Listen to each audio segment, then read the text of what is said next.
Should get started.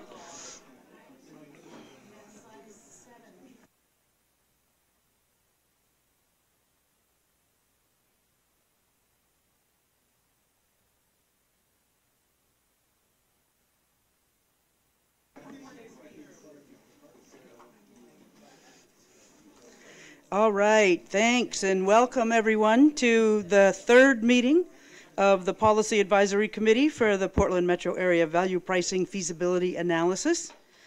I'm Penny Mabey, the facilitator for our meeting today, and welcome everyone. A few little housekeeping items before we get formally underway. If you desire restrooms, go out the door to my right, some of yours left, down the hall, and then about halfway down the hall before you come to the reception area, that you'll want to take a left, and then the restrooms will be on your right-hand side.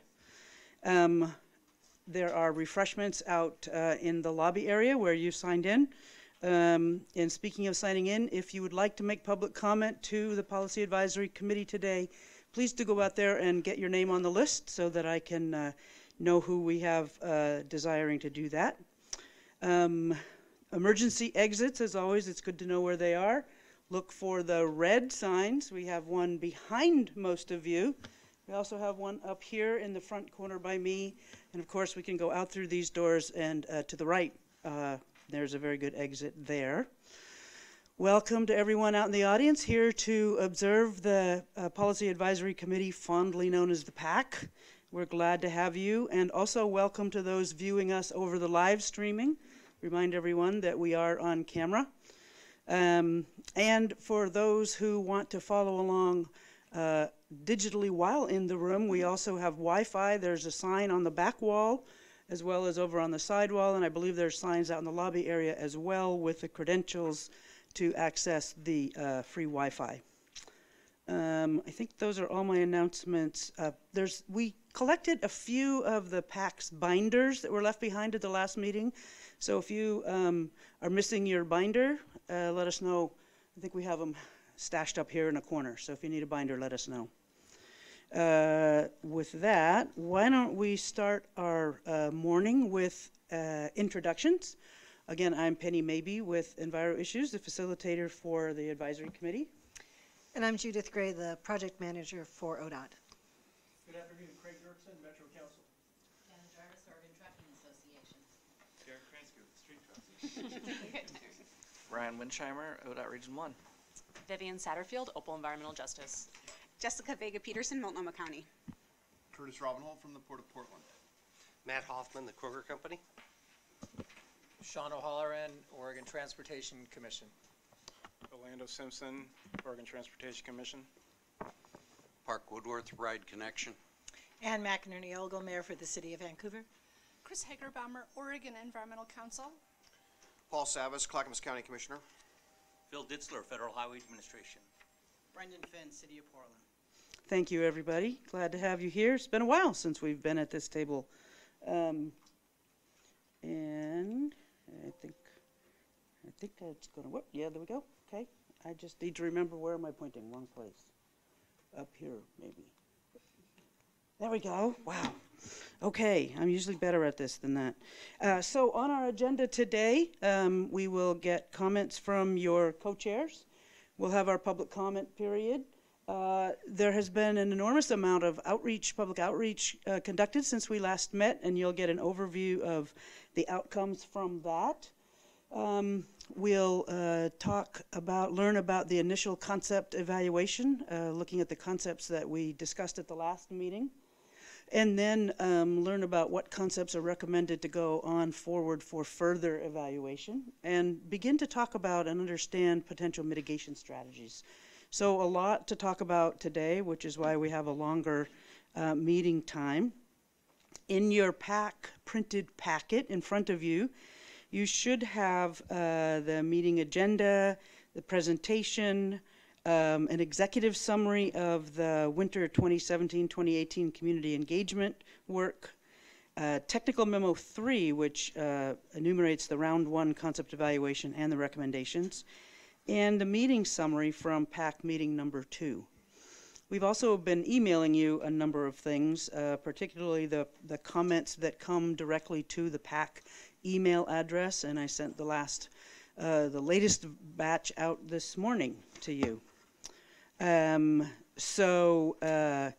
We also wanted to make sure that, because we know we're going to be talking about a lot of information today, that the technical team is at your disposal. If you have further questions that we don't get to in the course of the meeting, they are available afterwards and through on out their process. I also, one more little housekeeping thing, I also want to thank those of you who have sent me your digital signatures. I do have the final version, and this is the original for signatures with a little yellow flag on it. I'm going to send it around so we can start gathering signatures so that this can finally be finalized and put to bed. So I'll start it right there. Thanks, Chris. Let me see. I think that is everything.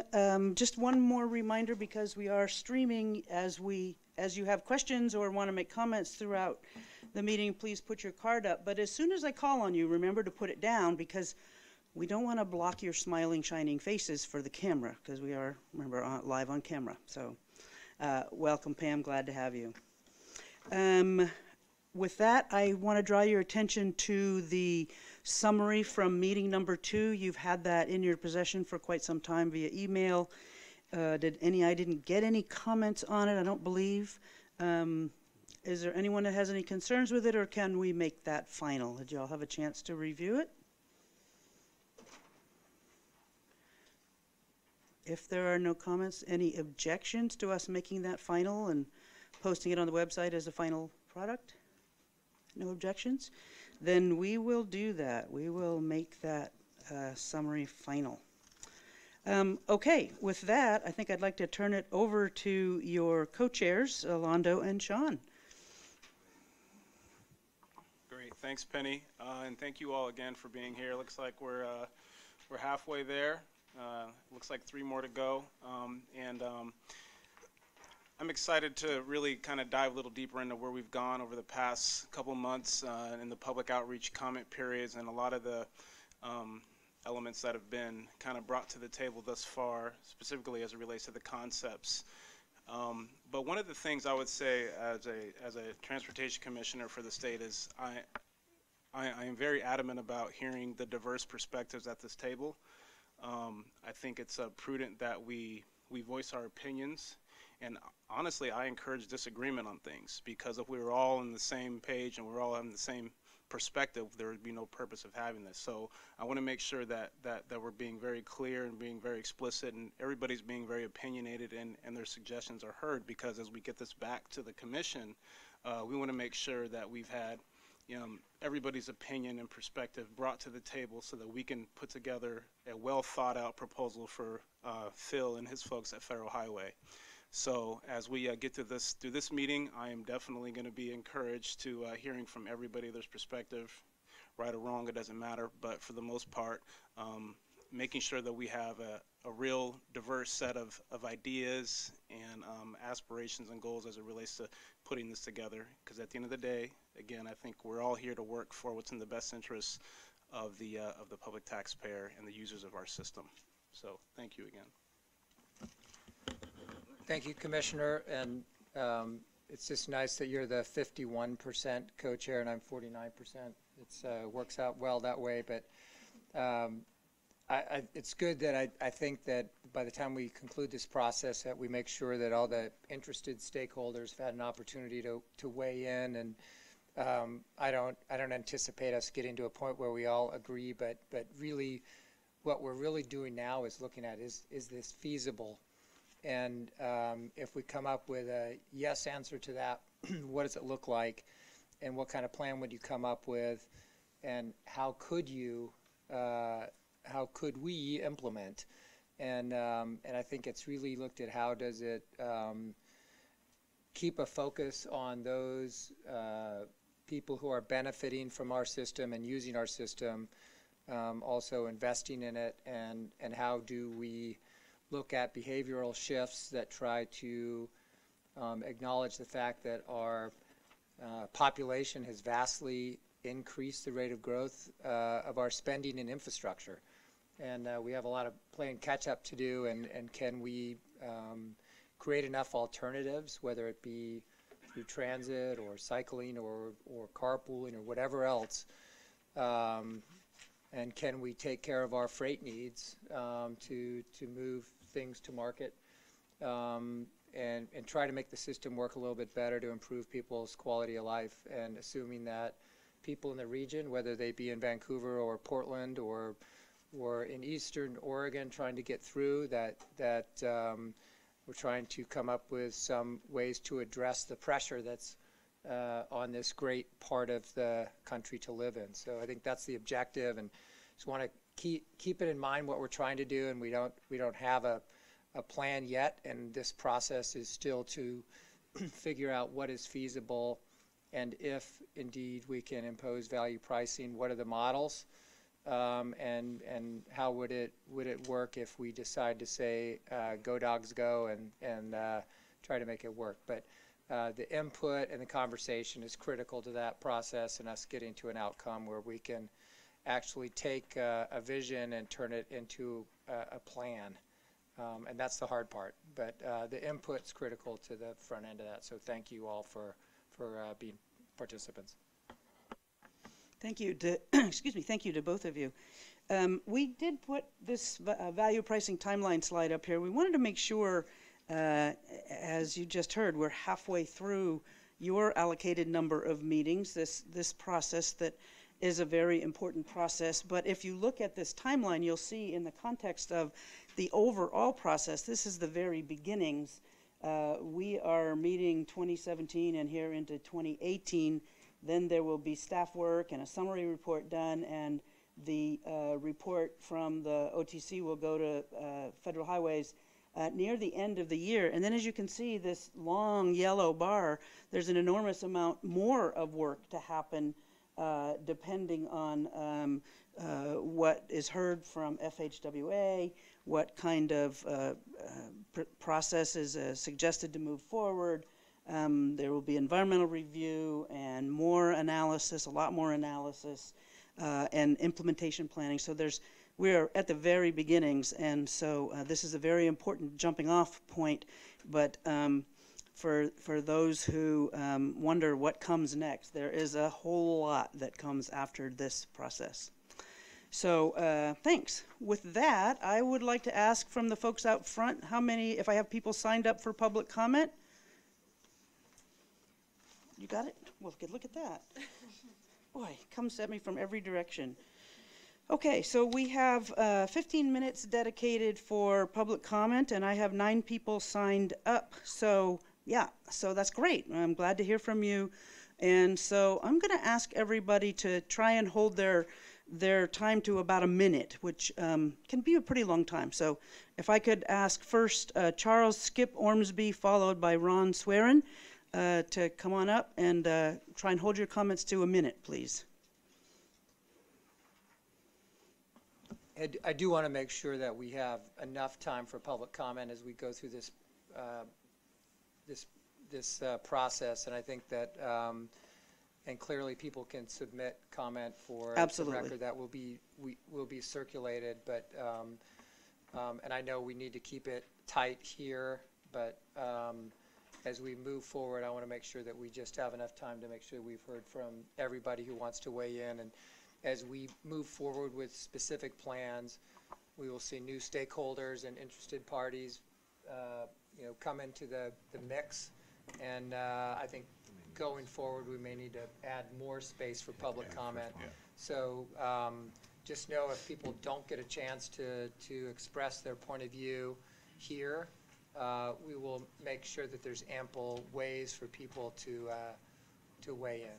So and furthermore, I believe that if there's enough time afforded at the end, if we're ahead of schedule, which would be great, thumbs up, that we could potentially provide a small window for additional comments that do come in, or if we don't have enough time, that we'd obviously highly encourage folks to submit letters, because all of that's going to be very important information, especially the public's perspective on this. Okay, thank you. Mr. Ormsby. Good afternoon. My name is Charles Ormsby. I go by the nickname Skip. I'm with an organization called Birds Hill CPO&A. We're on the northeast quadrant of Lake Oswego, west bank of the Willamette River, about 6-7 miles south of downtown Portland. I'm here today representing primarily myself and my own interest. We haven't had too many meetings in recent, but the prime issue here is, first off, in your packet, most of your maps have a view space that only goes as far south as the Tualatin River. I think that should be increased further south to at least the Canby area and Marion County line to show the connectivity that's required for projects in Clackamas County that are going to be affected by this.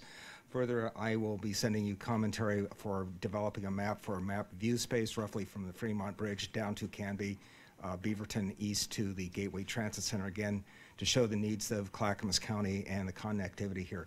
My neighborhood straddles Highway 43. We've got serious, I expect we will be impacted severely by the tolling of I-5, I-205 because we are the prime diversion route on the west bank of the Willamette River. Highway 43, if you don't know, ODOT would sort of like to sell it to somebody yesterday. And that's about time. Thank you. Okay, anyway, I want those maps and constraint point at Highway 43, State Street, B Avenue resolved. Thank you. Thank you. Ron Swearin, followed by Doug Allen. Hi, my name's Ron Swearin. This sign pretty much sums up my point of view. And we had 15 Columbia River crossing alternatives presented in 2011 by a forum by Robert Liberty. And the ODOT consultant that was on the panel said he liked this idea the best. And this isn't an interstate highway. In fact, it helps public transit because it creates a shortcut on one of the major commuting routes that's developed. This is just a fact of life that our rebounding economy created a lot of commuters from all parts of the Northwest. So Clark County to Washington County became a major commuting route. This would shorten the route that most people use by 6 miles. That makes it a lot more amenable to transit. It also makes it amenable to ride sharing. It goes close to the Metro West Side Trail. Basically, it solves the issues that we're facing. The two big issues that make older models kind of out of date is that we have massive population growth, and we also have a lot of freight coming in as the West Coast economy rebounds. So those two problems make it very difficult. Now, if we had tolling, we could end up with 2 tolls. There's a group that wants to replace the I-5 bridge, so that would have to be tolled to pay for it. And then possibly tolls on I-5, that's 2 tolls. And this solves it with much less trouble. Thank you. Thank you. Doug Allen, followed by Soren Garber.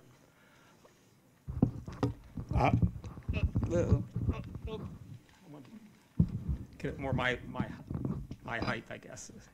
It'll pick you up, I think. I'd like to ask you to work towards 2 goals: fairness and efficient use of the existing freeway system without new lanes. And to achieve these goals, I recommend the following ideas that didn't seem to be emerging from the open house at Lloyd Center that I attended. First, price the entire Portland freeway system, including 217, 26, and 405.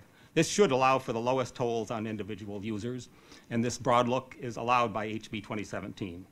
Second, price all lanes. This will result in the most efficient operation and will be most equitable. Third, implement a more aggressive ramp metering system to assure that the most efficient flow occurs on the freeway system. This can also be an interim step to improve trip time and vehicle volume until you can get the tolling in place. This will require close work with local governments to avoid jamming local streets, but by improving the flow on the freeway, you'll actually have less diversion than you have now. Include bypass lanes on these ramps, as many as possible, to allow quick access for those who are willing to pay or for transit and emergency vehicles, while charging lower tolls for those who wait in queues. This provides a relief valve for both high-need users and users with limited financial resources, and dedicate the revenue beyond the administrative costs to providing on-street safety, bicycle, and transit improvements, such as the Regional Enhanced Transit Corridors Program, which is an excellent example of where the funds should be spent. Thank you very much. Thank you. Soren Garber, followed by Gerard Mildner.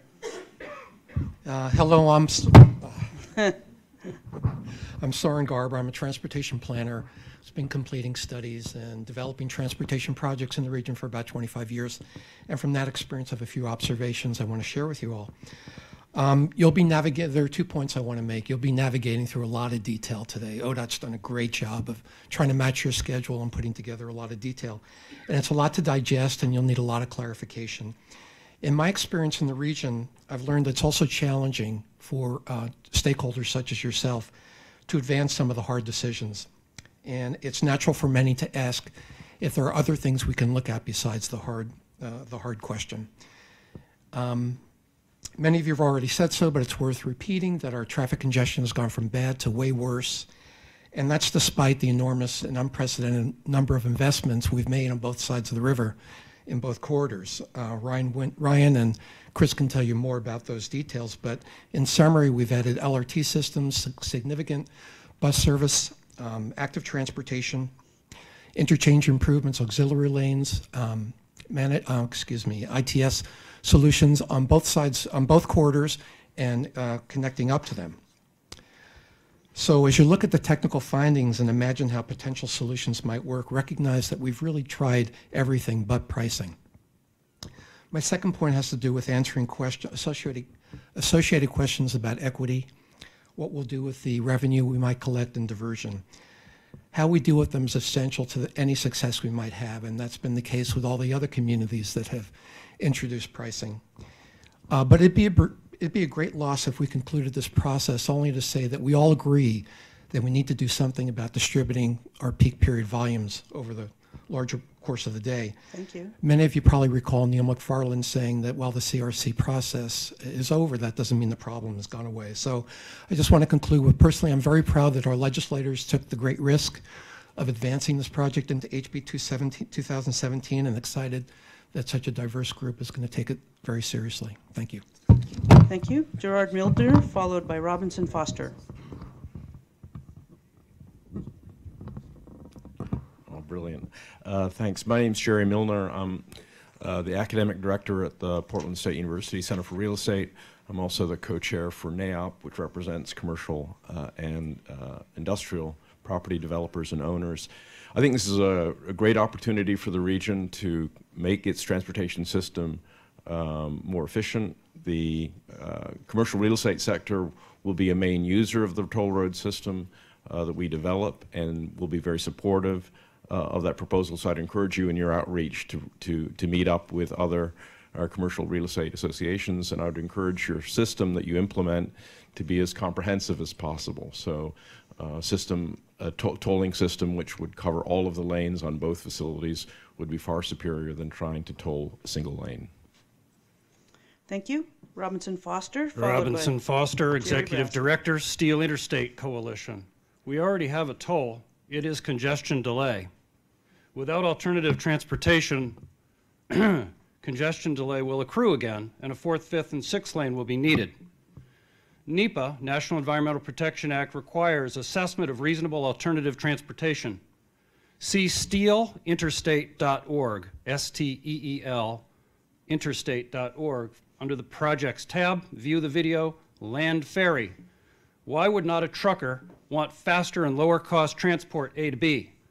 See the effort in West Lynn, where I live and am working with my neighbors to project this effort, to reopen the Willamette Falls locks. Why run heavy, low-value ag product on I-5 and 205 when a barge option may be leveraged?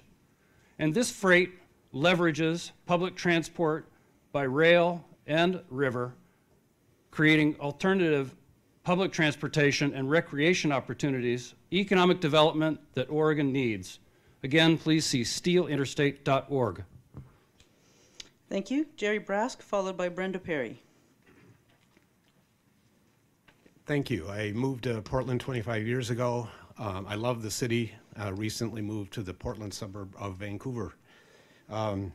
I'd like to encourage first a comprehensive approach to looking at the Portland traffic problem. The direction from the legislature is limited to just the I-5 corridor. I think more money could be raised, and I think a comprehensive approach to looking at the traffic problems would be best if it was done as a metro area. And while this committee was given specific direction on the I-5 corridor, any response might include seeking additional authority to do more than that.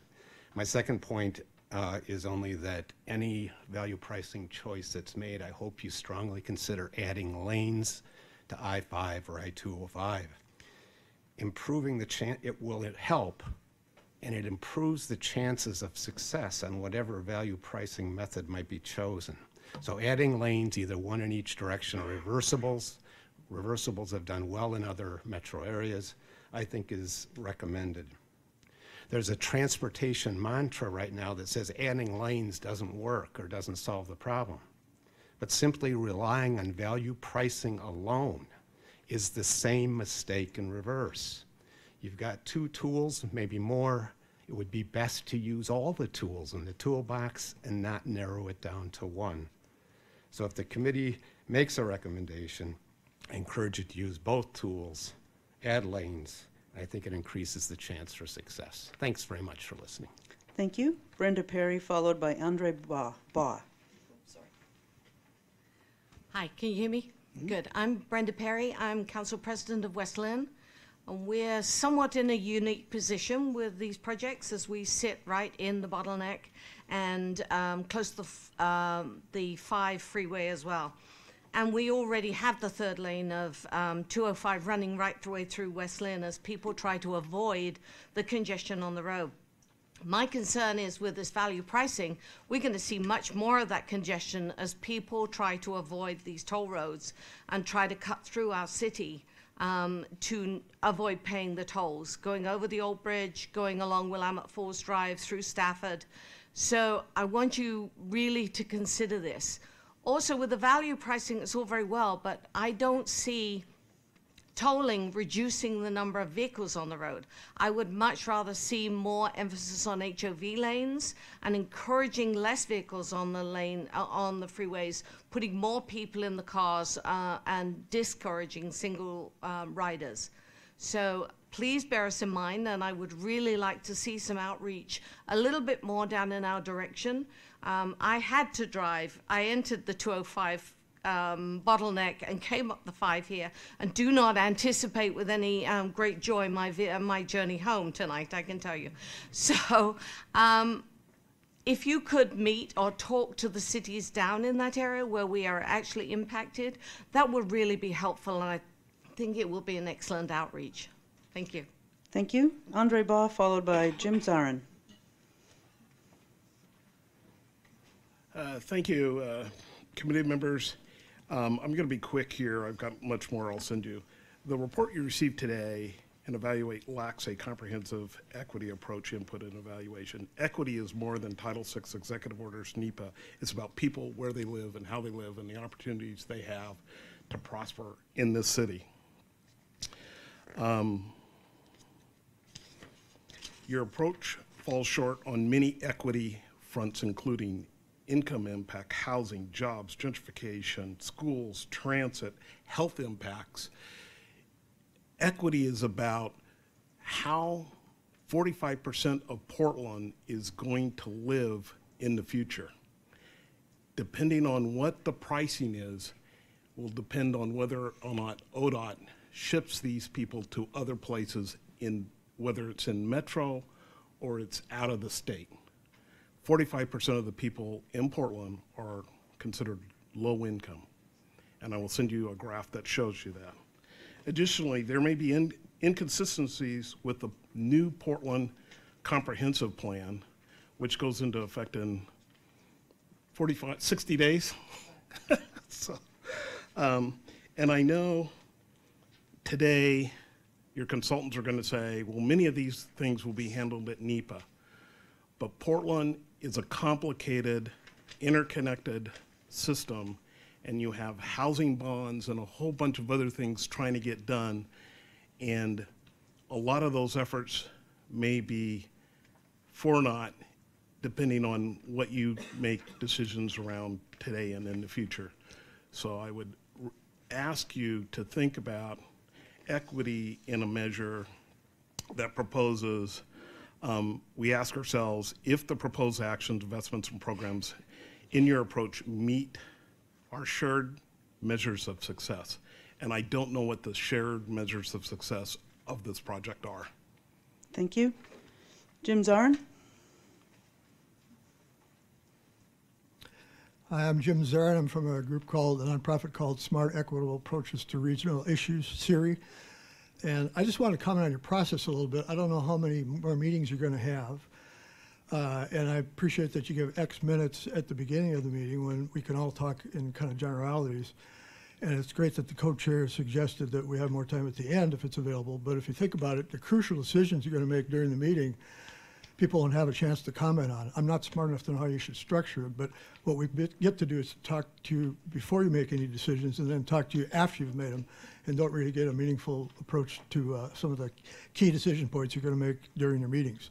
So if you could perhaps think about the process, I think it'd be good for everybody.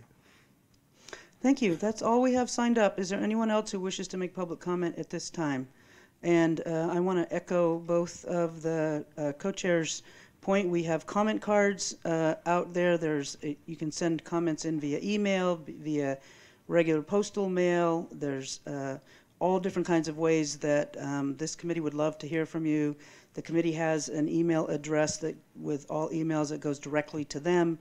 So lots of ways for people to be heard from. So thank you very much for all of your comments. I'm sure that the PAC echoes my thanks for those of you who are attending and commenting either now in person or in many of the other ways. Okay, and on the flavor of public outreach, why don't we ask Ann Presentine from Enviro Issues to come on up. And Ann is going to share with you an overview of, in 10 minutes, she's going to share an overview of a whole heck of a lot that happened, right? Yes. And I think Emma's going to change the slides for you because we're struggling with this. Okay. Hello, my name is Ann Presentine. I work for Enviro Issues, and I'm on the consultant team leading the public engagement for this process. And I'm excited to give you a quick update on our public outreach efforts to date and touch a little bit on some of the key themes that we've heard and what we have planned for the future. Today, out in the lobby and for all the PAC members, we have an executive summary, but there's a much more detailed full report online, and a link was sent to you, so that is available. I do encourage you to read it. This winter, we've engaged in what we think is a robust effort to hear from folks, and I believe we've heard many of the same things that you all as a PAC are hearing from your networks, constituents, and neighbors. The structure of our winter engagement was designed to achieve three main objectives. One was to listen to community input on congestion and to understand concerns and opportunities with value pricing, to promote awareness throughout the public and stakeholders about the process we're engaging in, and then also to educate folks about the congestion problem, value pricing, and why ODOT is considering this tool. Next slide. So in order to reach the many people in this region, we use multiple methods to get the word out and connect with folks who don't necessarily have it top of their mind to go to a transportation public meeting. So we sent out a news release which generated quite a few news stories. We emailed a toolkit to stakeholder groups to make it easy for them to share information with their members. We emailed information out to a list that is growing and is about 1,300 people now. ODOT shared information via social media, and then we also had a digital ad campaign to reach thousands of people. And as you know, and we've heard today, this topic showed a high level of interest throughout the region. We were able to connect with about 6,700 people via an online open house. 1,800 people completed an online questionnaire, and we also received about 750 emails. We also had about 260 people attend one of 3 open houses that we had. In addition, we followed up with folks who are on our mailing list to evaluate how we did with our process. We heard from about 10% of those folks, about 120, and 75% of people who went to the online open house said they learned something new. And about over 90% of event attendees to an in-person event were satisfied with their opportunity to talk with staff. So it's something we'll continue to do, just evaluate how we're doing. Before I provide some of the results, I want to issue the caveat that these results are from an outreach questionnaire. It's a fantastic response to get 1,800 people to complete the questionnaire, but it was for outreach purposes, and I do encourage you to dive into the report to get more details.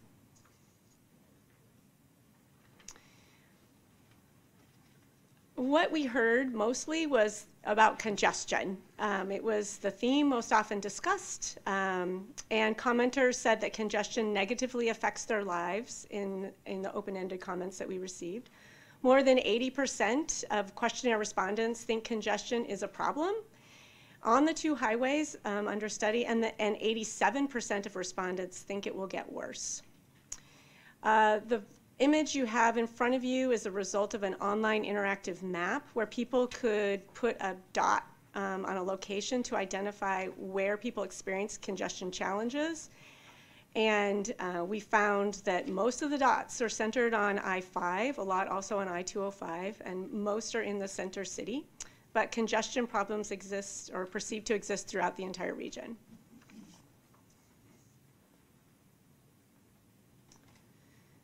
The questionnaire asked, how would your regular trips change if there were user fees on I-5 and I-205 that resulted in a faster and more reliable trip? And for this question, assume that cars with 2 or more people would be free or discounted, and check all that apply. So we found that if, from respondents, that if value pricing was introduced, respondents said that they had some flexibility to adjust their travel patterns. So they said they could do different things. About 39% would consider traveling on a different route. About 36% would pay the fee and expect a shorter trip. 25% said they would try to change the time of day that they traveled. About 15% would change their travel mode or travel time, and about 9% would telecommute. People also had options of selecting other or don't know. We also asked what factors would influence their decision, and overall, respondents said the price of the fee and the amount of time saved were the top 2 considerations. We also received many open-ended comments via email, voicemail, and in the questionnaire that we put. And the most frequently mentioned topics include experiences with congestion, as I mentioned earlier, and the potential of value pricing to relieve that congestion. How and where revenue will be spent was the second most frequently mentioned topic.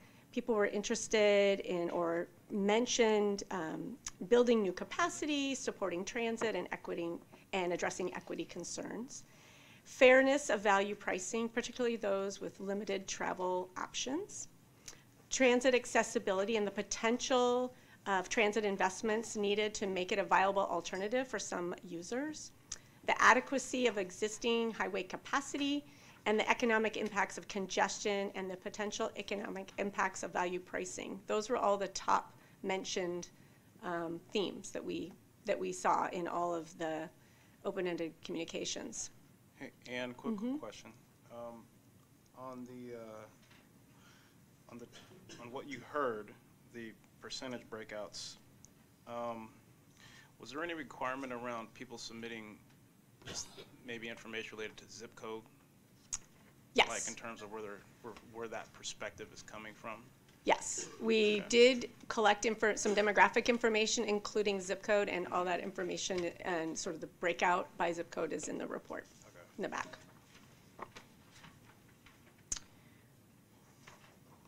Yes, there is a lot more detail in the report. We have limited time here, unfortunately.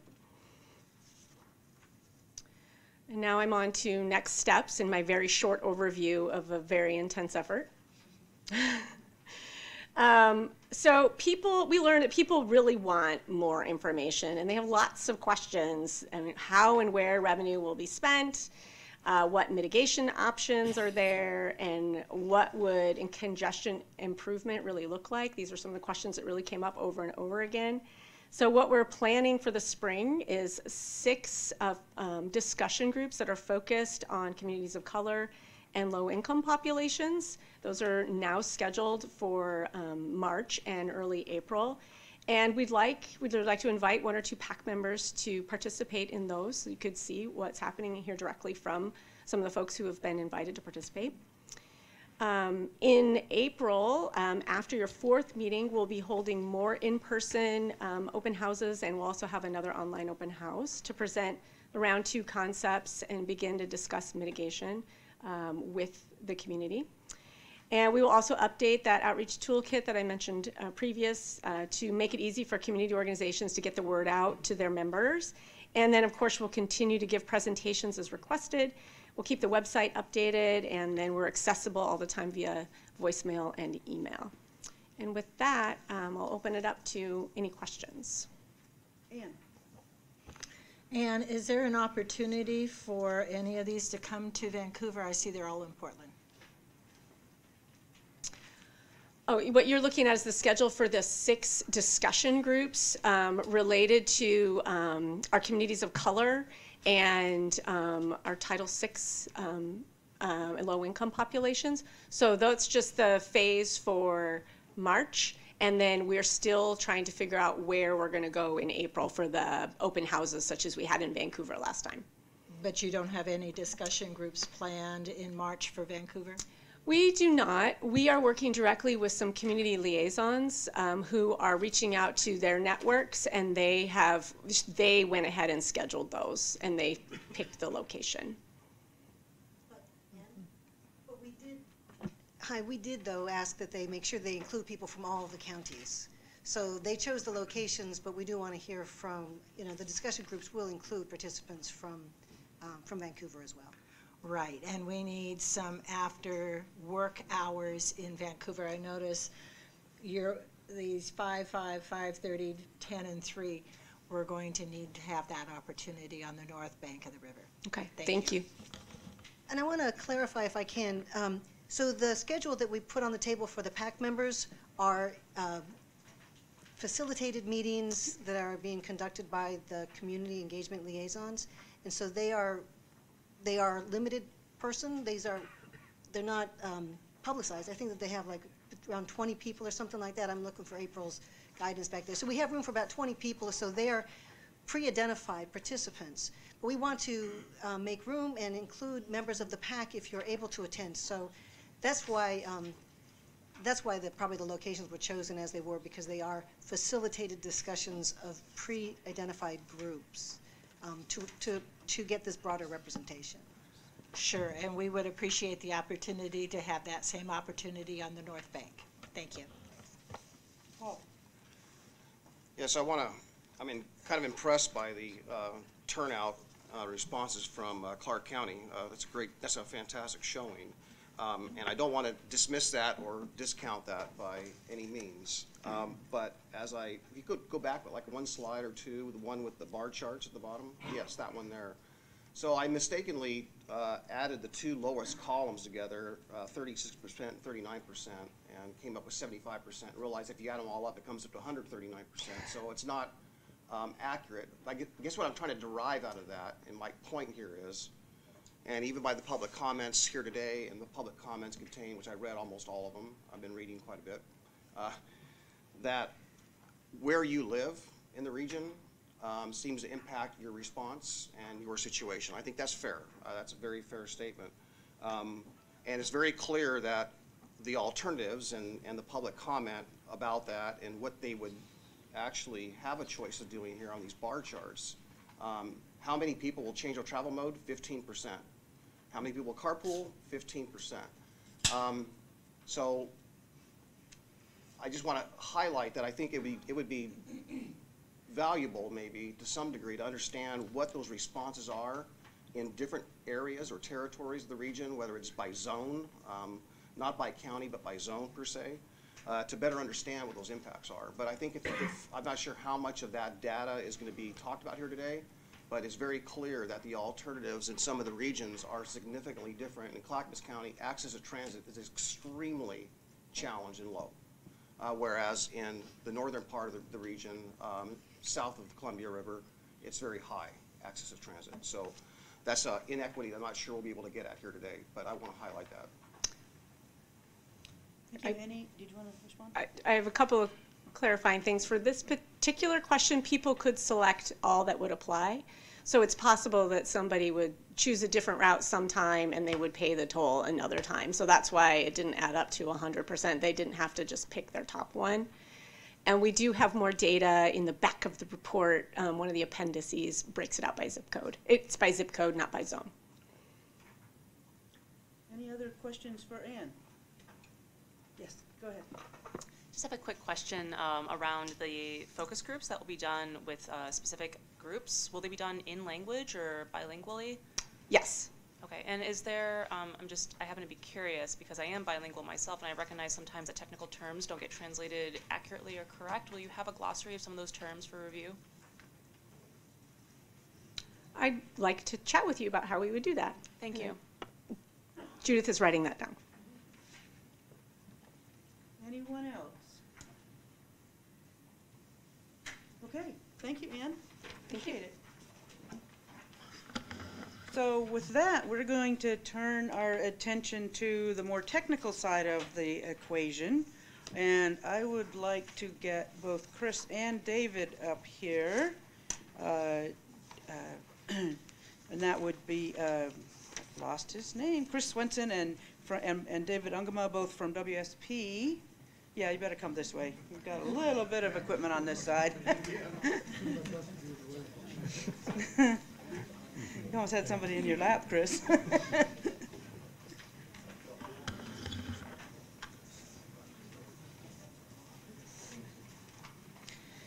So Chris is going to start us out by talking about the initial concept evaluation, and I know that you're going to have a ton of questions for him.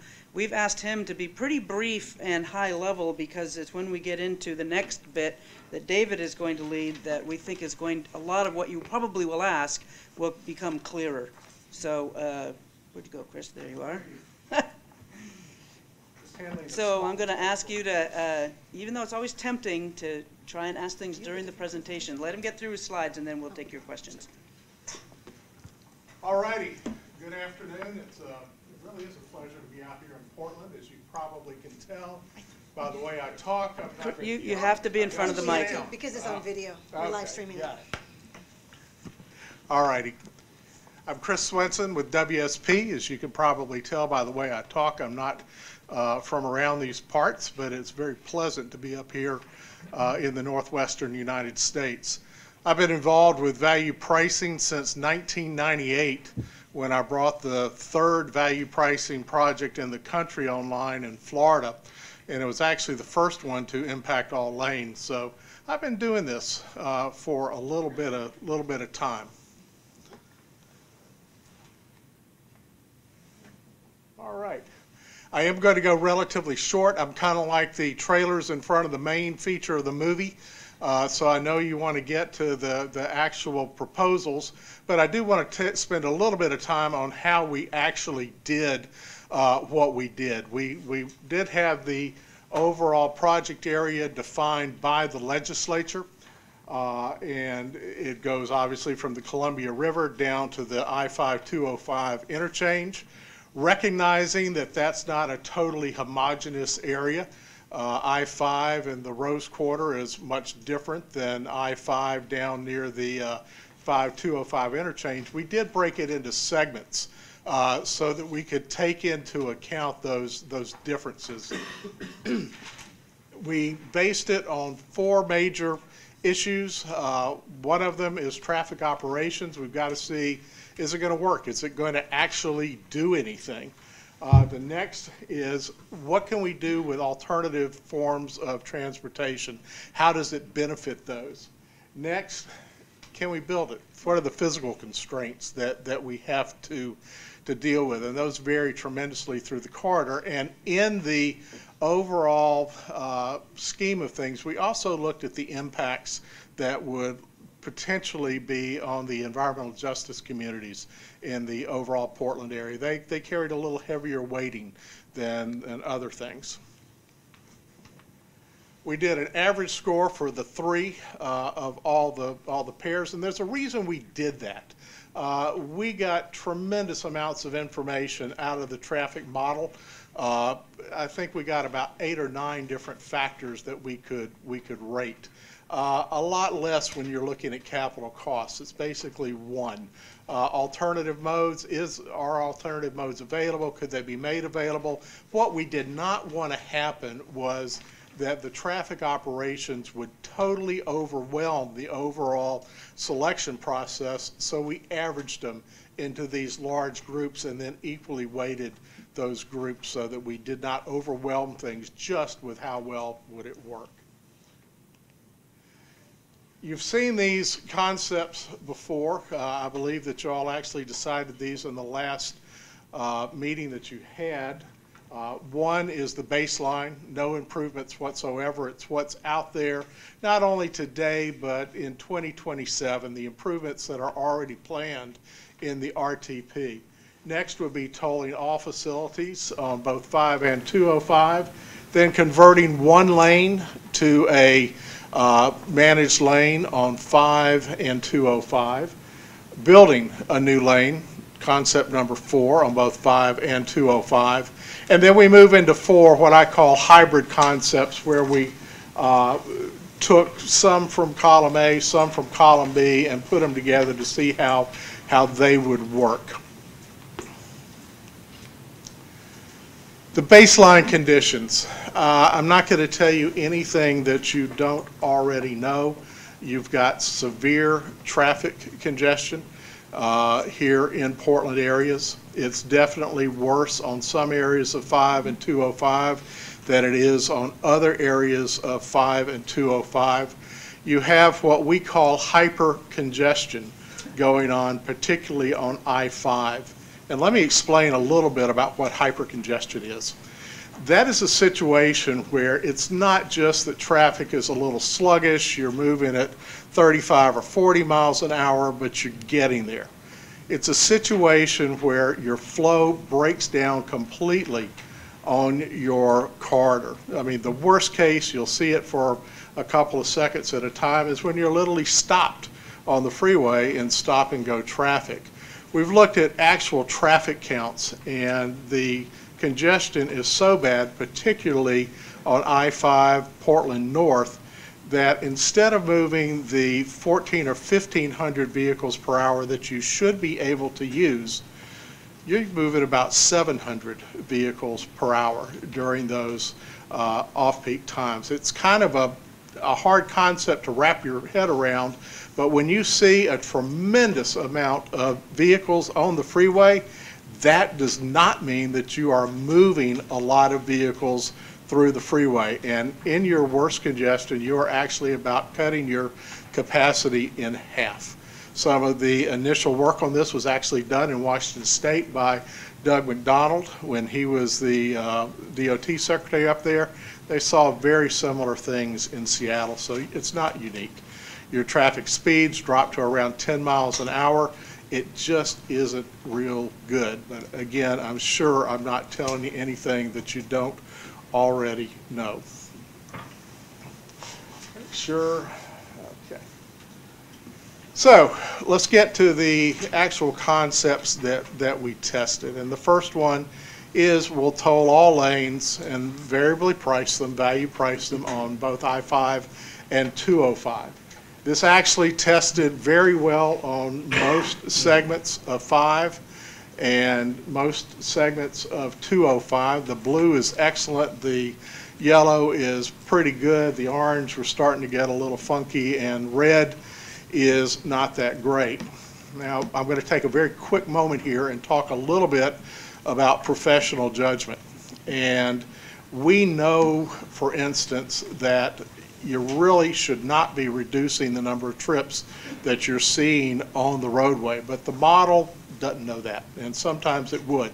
It's called a regional transportation model, and it's a very, very effective tool for deciding where you've got congestion. It's not a perfect tool, but it's the best we've got in trying to determine where you can increase efficiency. So we're not totally buying in that north of Portland on 5 northbound is a problem, but southbound is great. But this overall did fairly well. I think the lower scores that you're seeing on 205 reflect the fact that in this model we've already got the 3rd lane in on the Abernathy Bridge, and on 205 west over to Stafford Road, excuse me. I think that's why it didn't score quite as well. But overall, this one did pretty good. This is convert a lane, to take one lane that you've got on 5 and one lane that you have on 205 and make it a priced managed lane. It didn't do as well, and there are a lot of reasons for this. I want to talk very quickly about the Rose Quarter and the fact that there are a lot of places through there that you only have 2 through lanes. And the fact is, you really can't convert one lane to a managed lane and leave the other lane a general purpose lane where you only have 2 lanes. And the reason for this is traffic just doesn't flow very well. I'm sure all of you have been on a 2-lane road when you get stuck behind somebody who's traveling very slowly, you can't get around them, or conversely, when you're moving at what you think is a reasonable pace and you've got some person behind you that just thinks we need to be taken off to the Indianapolis 500. So single lane facilities just are much less efficient in general, and to have basically 2 single lane facilities, which is what you would have if you converted one lane on the 2-lane segment, just is not going to perform very well. So we don't even think this is a feasible alternative in the Rose Quarter itself. Other areas it could potentially work, but it still has some downsides. First of all, somebody already said something about the broader we toll, the lower the individual toll would be. That's absolutely the case here. We would expect tolls several times higher for a managed lane compared to tolling all lanes. So you're going to get some real advantage to travelers that they're not going to have to pay the highest toll as they would here. Secondly, under Oregon law, heavy vehicles cannot get into the leftmost lane, which is the lane that would work best for conversion. That includes heavy trucks, so freight is not going to see any advantage. And very importantly, it includes transit vehicles. So your transit vehicles are not going to see the advantage in this scenario that they would see in a toll all lane scenario or some of the other things that we looked at. So we weren't surprised that this one did not do that well. Build a new lane. Guess what? Building a new lane does move a lot of traffic, and there's absolutely no denying that. However, it's not the panacea that it might appear to be. And I'm not even going to talk too much about the cost, although the cost on this one is orders of magnitude higher than the cost that we looked at on a lot of these others. But it also has the most significant impact on businesses and other residences, people having to be dislocated to move out of the way. It has the highest impact on EJ communities. It's got a lot of negatives to go along with it, and the cost, particularly Rose Quarter, would be astronomical. I can't even imagine what it would be to really do this. So from a financial standpoint, doesn't work that well. You might think, well, why don't we just do it in a few areas? Well, that doesn't work too well either because of a little thing we call lane balance. If I put 4 lanes in between 2 3-lane sections, that's going to create a problem at both ends when the other lane drops out, and you're going to end up backing up traffic onto that 4-lane section, and you're really not going to get a tremendous amount of benefit from it. In fact, if we did do it through the entire distance of both 5 and 205, at the northern end, you've got a 3-lane bridge that you're going into, and on 5 particularly, it's not just a 3-lane bridge, it's a very tight 3-lane bridge. So those 4 lanes are going to drop into a system that just cannot handle that much traffic. And on the south end, you've got the 5-205 interchange, and then the areas on 5 south of that that could also have problems. So we just didn't see this going too many places, with one exception, and that's where on 205 you currently have a 2-lane bridge and a 2-lane segment. So might be some benefit to looking at it there, because you've got 3-lane segments on either side, so you don't have this whole issue with lane balance. In fact, you're helping your lane balance in that particular case.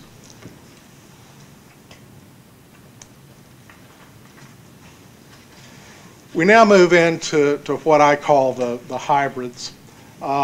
This would be constructing a new lane on 205 and not doing anything on 5.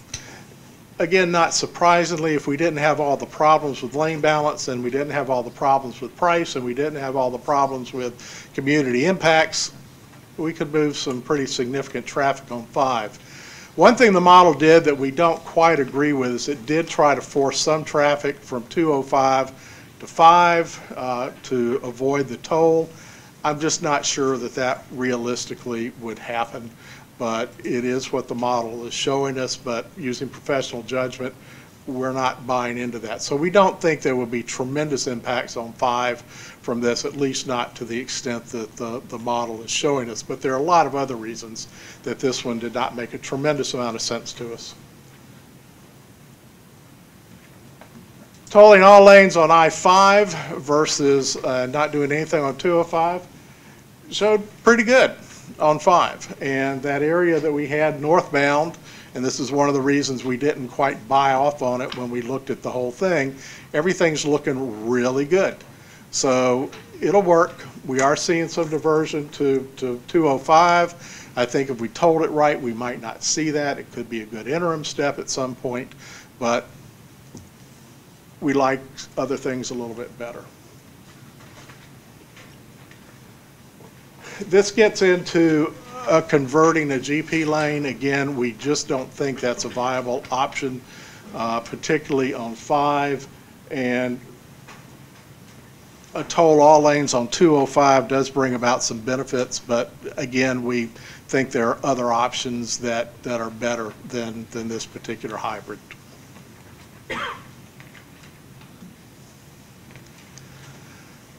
Convert and construct a new lane. Again, we just think that there's some better options than this particular option, and we're not sure that this hybrid really carried a lot of benefits compared to some of the other things that we saw. And with that, do we want to take any questions now? Yes, Ann. Yes. Thank you so much. Our charter says that we are to consider the analysis from the Washington state line. The Washington state line is in the middle of the Columbia River, and it's in the middle of the I-5 and 205 bridges. And in fact, the Oregon owns and operates, maintains the I-5 bridge. With that, was there any consideration to include that in the analysis? Yes, there was. And we looked at it in terms, you're talking about in terms of reconstructing the bridge, or are you talking about just tolling the bridge? The analysis of the value pricing? We did look at that. Frankly, having it tolled to the one side of the bridge is going to act as a throttle, and you don't get that much more benefit by tolling the bridge itself. Yeah, we tolled right up to the bridge, but we did not place a toll on the bridge itself. But even though the charter says the Washington state line, which is the bridge, which is half of the bridge. We considered it, but we didn't see a benefit to extending the toll onto the bridge. So maybe I could help weigh in. So the legislation directs the commission to look at 205 and 5 and up, basically up to the river. At some point, there'll be a conversation about a bridge, and probably not the one that's there. But that, I think, is being left out of this discussion to keep it separately and trying to make this a congestion pricing conversation. I think the things that we might want to look at, we as the commission are instructed to look at those two corridors. It does not preclude us from looking at others, which, in looking at these diagrams, we may want to. When I'm just looking at where's the congestion, I mean, if we look at 84 between 205 and 5, at the entirety of 405, at 26 from 405 to 217 and 217. That really addresses the entirety of the congestion corridors in the Portland area. We're not precluded from doing that. We're directed under the legislation from looking at these two corridors. And Madam Mayor, it's right, it doesn't include the bridge per the legislation. So I think that's why we stopped there. I think hopefully we're looking forward to, at some point in the future, working with you on what a bridge looks like and how we pay for it. We're absolutely excited. But it's a separate discussion. You bet. Then, Penny, for that particular reason, I wonder if we should go back and revisit our charter, because for all of our meetings, and in fact, the charter that we just passed around today to sign actually says the Washington state line. Okay, we'll take a look at that. Did you want to? Yeah, I just wanted to follow up one real briefly in terms of there's a difference between the assessment of a price as a part of the concept versus that of the impacts and analysis of what would happen as a result of it.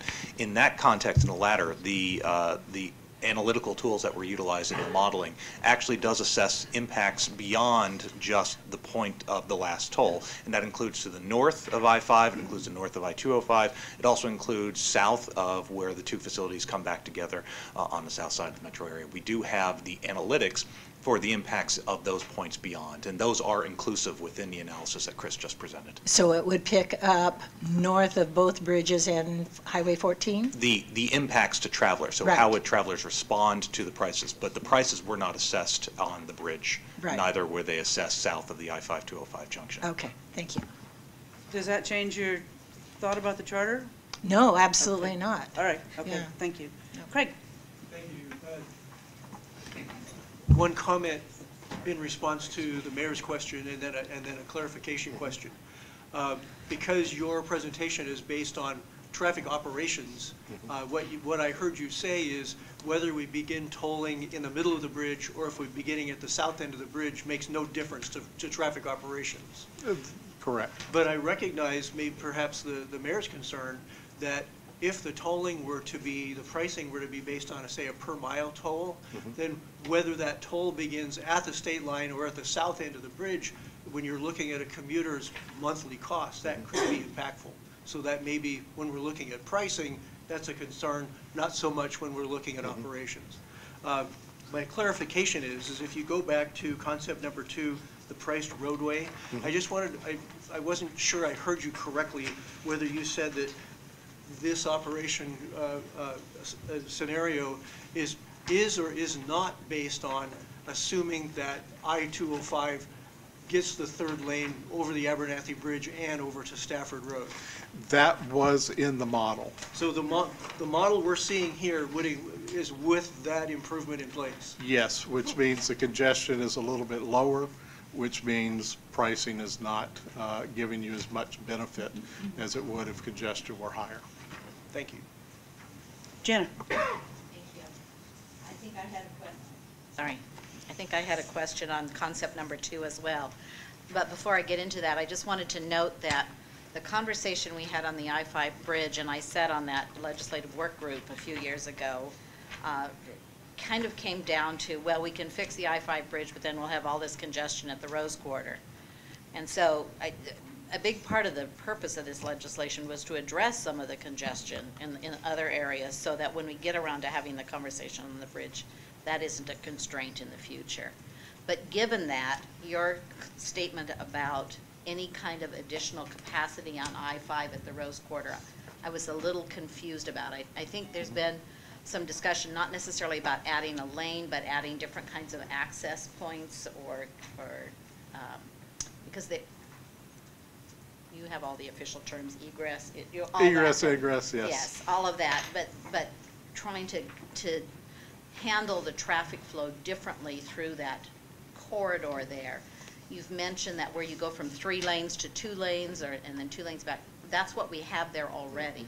So it would seem to me that at some point, and I can tell you that the Oregon Trucking Association support for this package was dependent on us being able to add some capacity flow through that region. So I was just trying to understand what your comment was related to that. A couple of things. In the Rose Quarter particularly, the cost of new lanes, new capacity is significant. You've got a lot of things on structure there, which makes it very expensive. I know that there is a Rose Quarter project that is online, and it is in the model. However, we think that our best alternative, because of the cost of new lanes, it's not saying no new lanes ever, it's not saying you can't do it. It's just, given what we were told, this is what you need to analyze. Your best option is to get traffic running much better in every lane and in each lane. And right now, with the flow breakdown that you've got during the peak periods, that's not happening. So if we could get a 50% improvement in those 2 lanes, and that's very doable, then you're effectively adding a new lane of capacity on a 2-lane section. And it would operate as if it were 3 lanes versus what it's operating today. Does that include some kind of structural revision through that area? That will be down the line. I can't say yes or no to that. In terms of what we did, we assumed that the projects that were in the RTP were there. And that would include what's being planned for the Rose Quarter. How we would actually implement the toll and how things might change because of that would go on as we get into more detailed project development.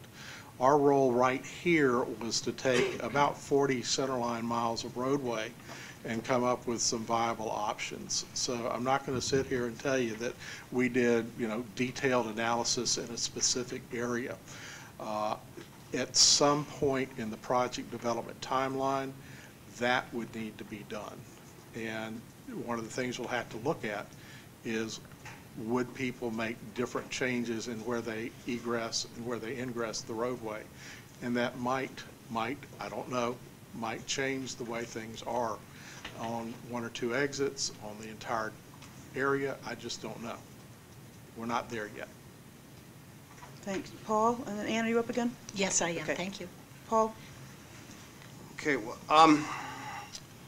for a lot of people, perhaps in the audience and or watching us on tape may not realize, and I think some of the people around the table do realize, is that there is no certainty as to how or if I-205 will see that presumed added lane, right, to repair the bottleneck. And these presumptions here these models are presuming that improvement is made.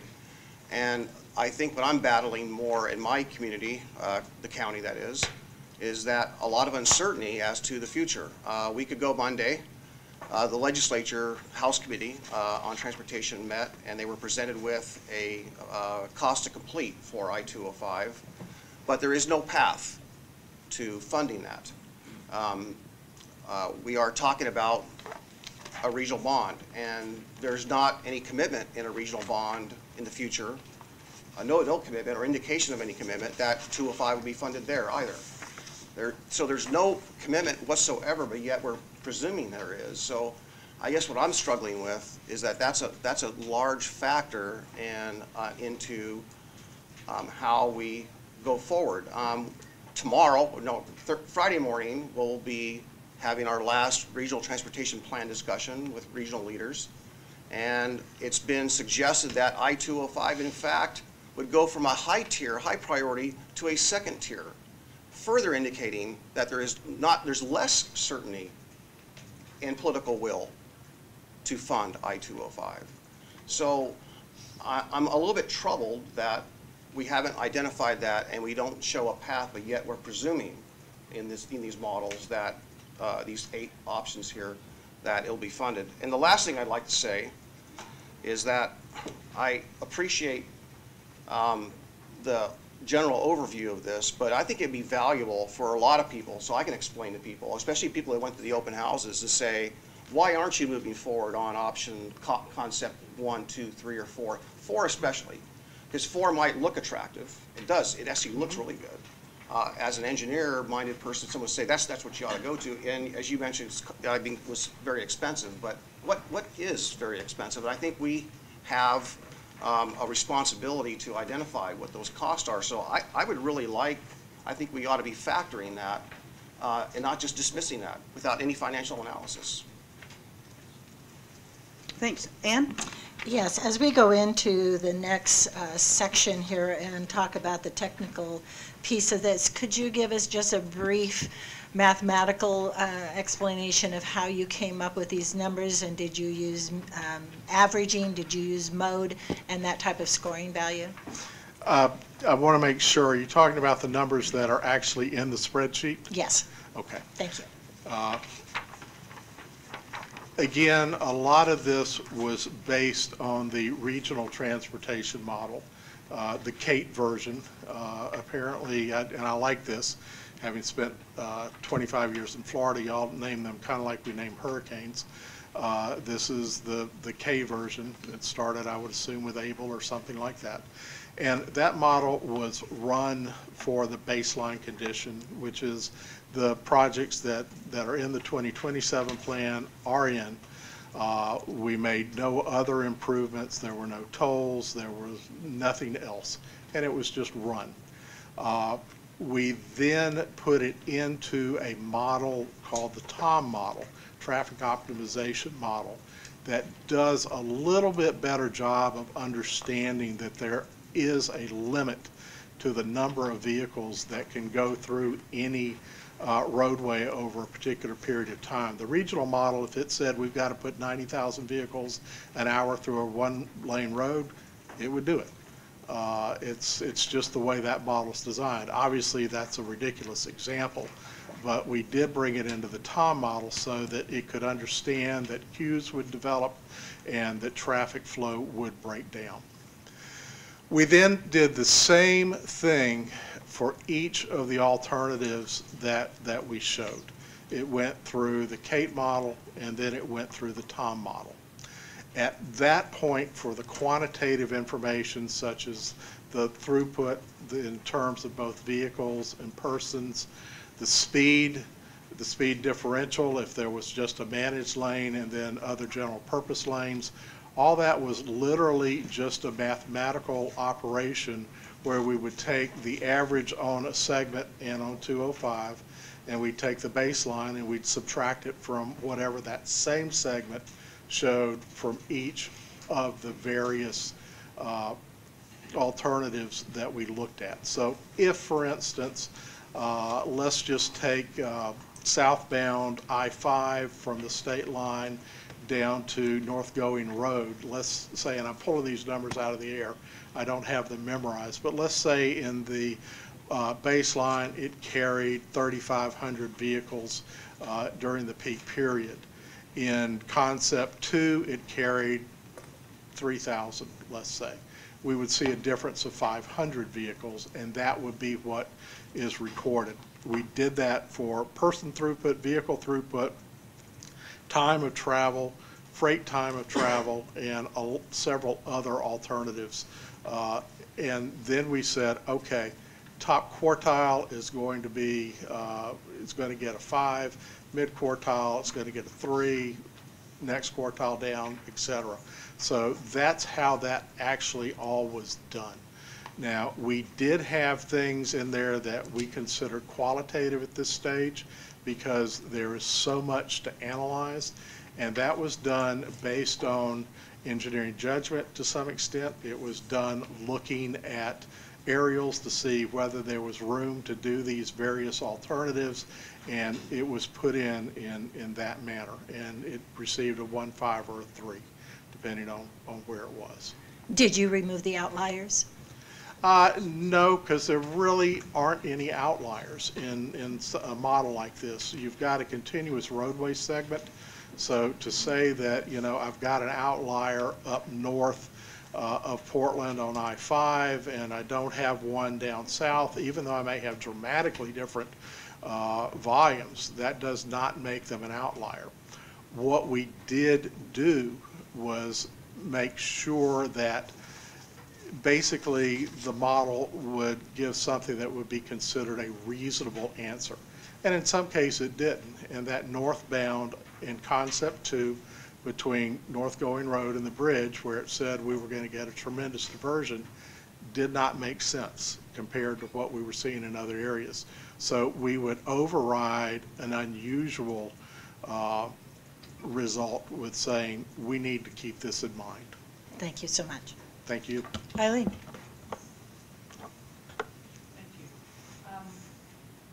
Turn it off, yeah. There are assumptions made, obviously, when you do these models. Yes. I'm curious what assumption you made for the range that you would charge for tolling. I'm going to say something here that's going to sound really funny.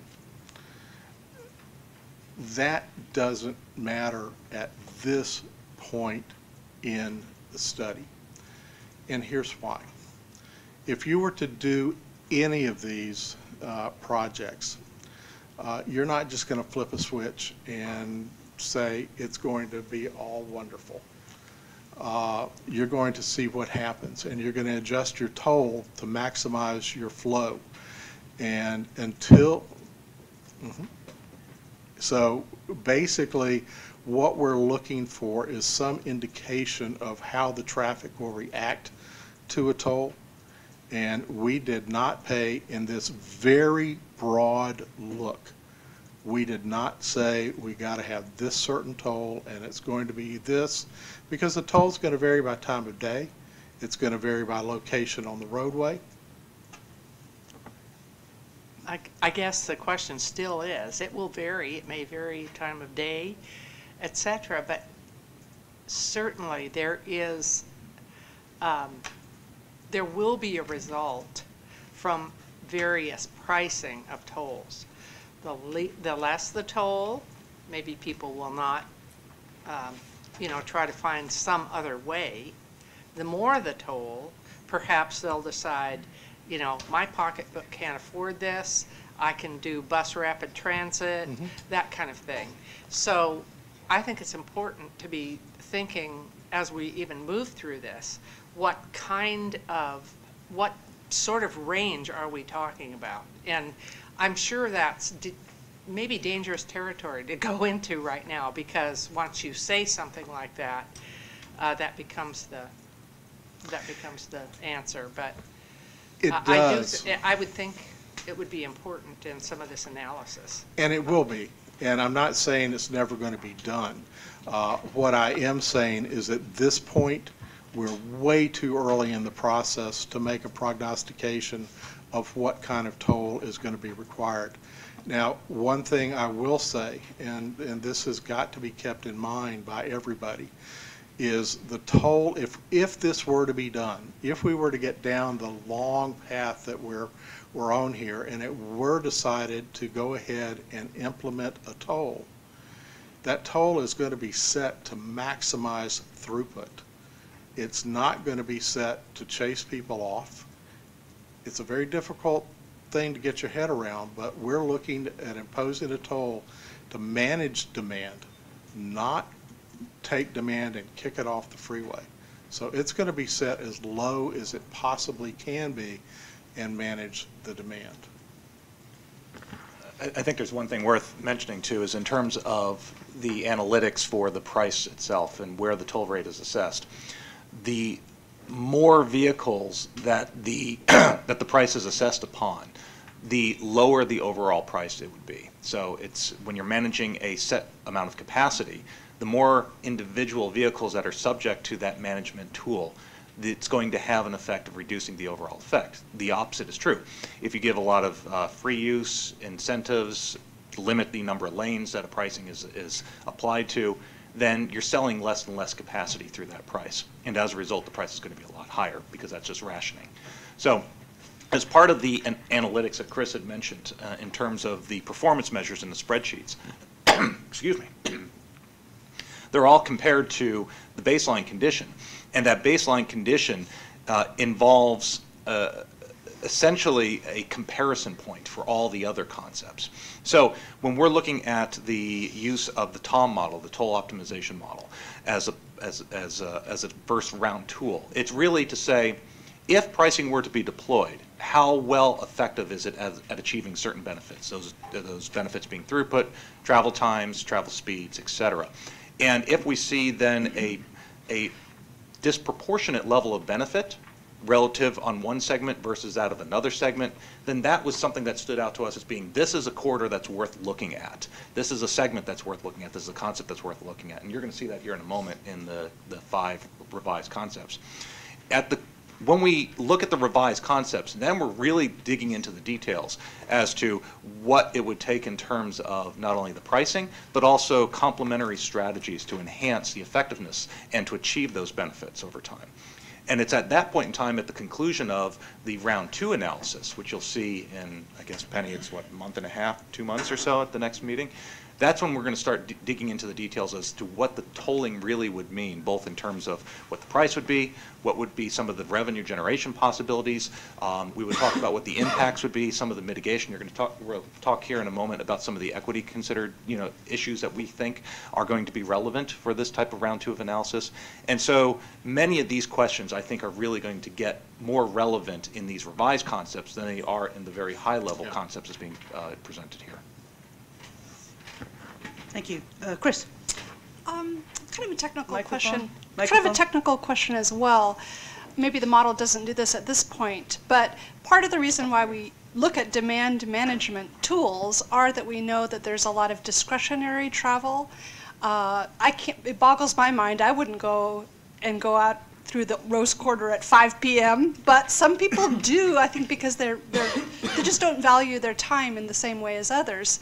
I'm just curious whether the model spit out or whether it was an input to the model, what the flexibility of people who really don't need to be out there at all. That's one question.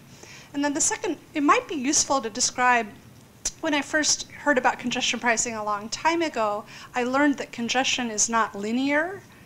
And it might be useful to describe to people that concept and how you can remove just a few vehicles and actually get a lot more throughput. I'm going to actually use what I was just brought as a prop to answer your second question first. You're exactly right. If you've got severe congestion, you don't have to take away half the vehicles.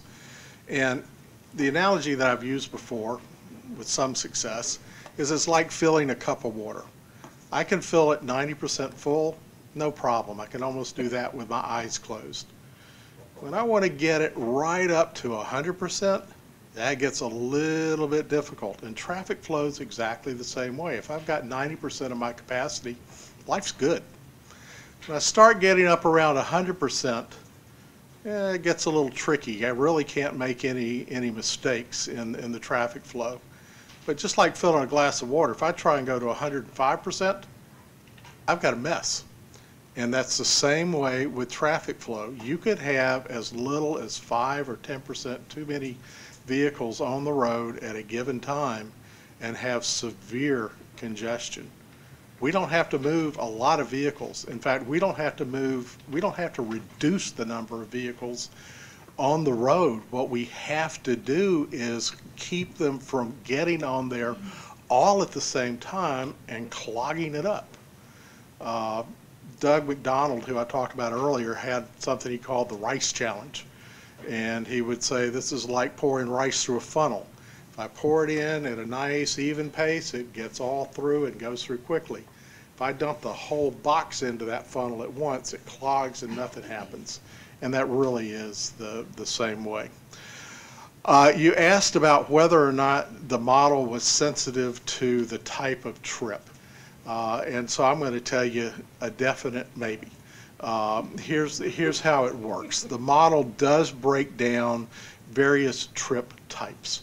And they've got home-based work, they've got home-based social recreational, they've got non-home-based. I don't want to get too technical here, but you can imagine that a home-based shop trip is, well, you're running out to Kroger to get your groceries. It's not that you're necessarily going home. The model says there are differing levels of trip distance and trip time that the various different types of trips, the home-based work, would be less sensitive to a 5-mile trip than a home-based shop would. But in terms of saying there are 25% of the people out there that really don't need to be out there, it's a little more than the model can do. Paul. I guess I have a process question. Knowing the question up on the wall there, if those are questions we're supposed to answer today, and knowing we're halfway through our session right now, we're at 3:30, we have an hour and a half to go. Some of the questions that I asked regarding the financials and so forth, and we haven't even talked about really the diversion impacts and how they're different in different parts of the region along these two corridors. I'm really wondering, are those really questions we're supposed to ask today? Because there's a presumption, it looks like by reading the agenda here, that maybe we're not coming back to do that analysis, that we're just going to jump to the round 2 and we're just dismissing all this work on round 1? Or are round 1 concepts going to move forward for consideration in the future? It's a process question. Yeah, my understanding is that not all of the concepts are moving forward, right? Actually, if I could jump in, I want to clarify that those are the questions to the group for the entire process. So today we'll make some progress moving forward, and then we'll be coming back with more analysis. But those are there out of the charter for the final, all the 6 meetings. Right, it should be clear that, clarified that when we're talking about recommendations, we're talking about recommendations in terms of what did we learn from round 1 to move forward into round 2 for refined analysis. And the recommendations that this group will ultimately make to the OTC is really going to be inclusive not only of the analysis that's been done, but also future analysis that's also to be done on revised concepts that have the best opportunity for success. So just one clarifying question. So the concepts round 1 concepts can move forward, or only the round 2 concepts? I personally, I think that's an open question that I would have to look maybe back to Judith on. In terms of the concepts that's being being put forward here in a moment, these are the concepts that, given the technical analysis, we feel have the best opportunity for success in the region. Also identify some various different aspects that make them interesting to continue for examination. One of them, concept 2, is actually continued forward in its entirety. We have rebranded it as revised concept C, if you're looking at your package, just to make things more confusing.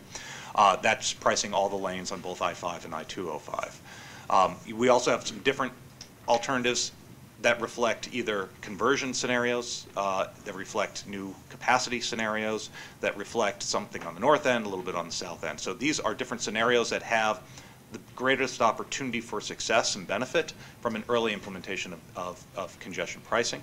However, it does not necessarily mean that it is exclusive of any other concept for that. And certainly the revised concept C could be viewed as one potential ultimate deployment whereby you could actually phase it into that scenario, and some of those phasings could be reflected in the other revised concepts. Okay, so suddenly I'm seeing cards go up. So let's see if we can soldier through, because we don't want to cut into our time for the meat of this. All right, I'm going to go to Ryan next. Thank you. I just wanted to get to answer a little bit back to Paul's question about are we going to get into the financials and what is this really a project happening or not? We were given a set of things that we need to come back with, and producing a recommendation that's up there that is what we're supposed to be recommending on at the end of our process. So all of this work that we're doing is leading up to that.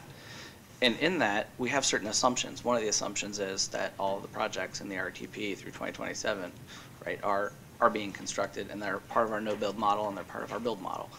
And so that's the assumption. So when we report back to the OTC, we're going to let them know that that is part of our assumption, is that is either done or not. Or if we have a concern about that, I would say, well, in addition to that, if this ends up that this one comes out of the RTP or other things, there needs to be some additional work that would look at something like that. But we're not going to get into the pieces of how are we going to fund each of the projects in the RTP up to that point.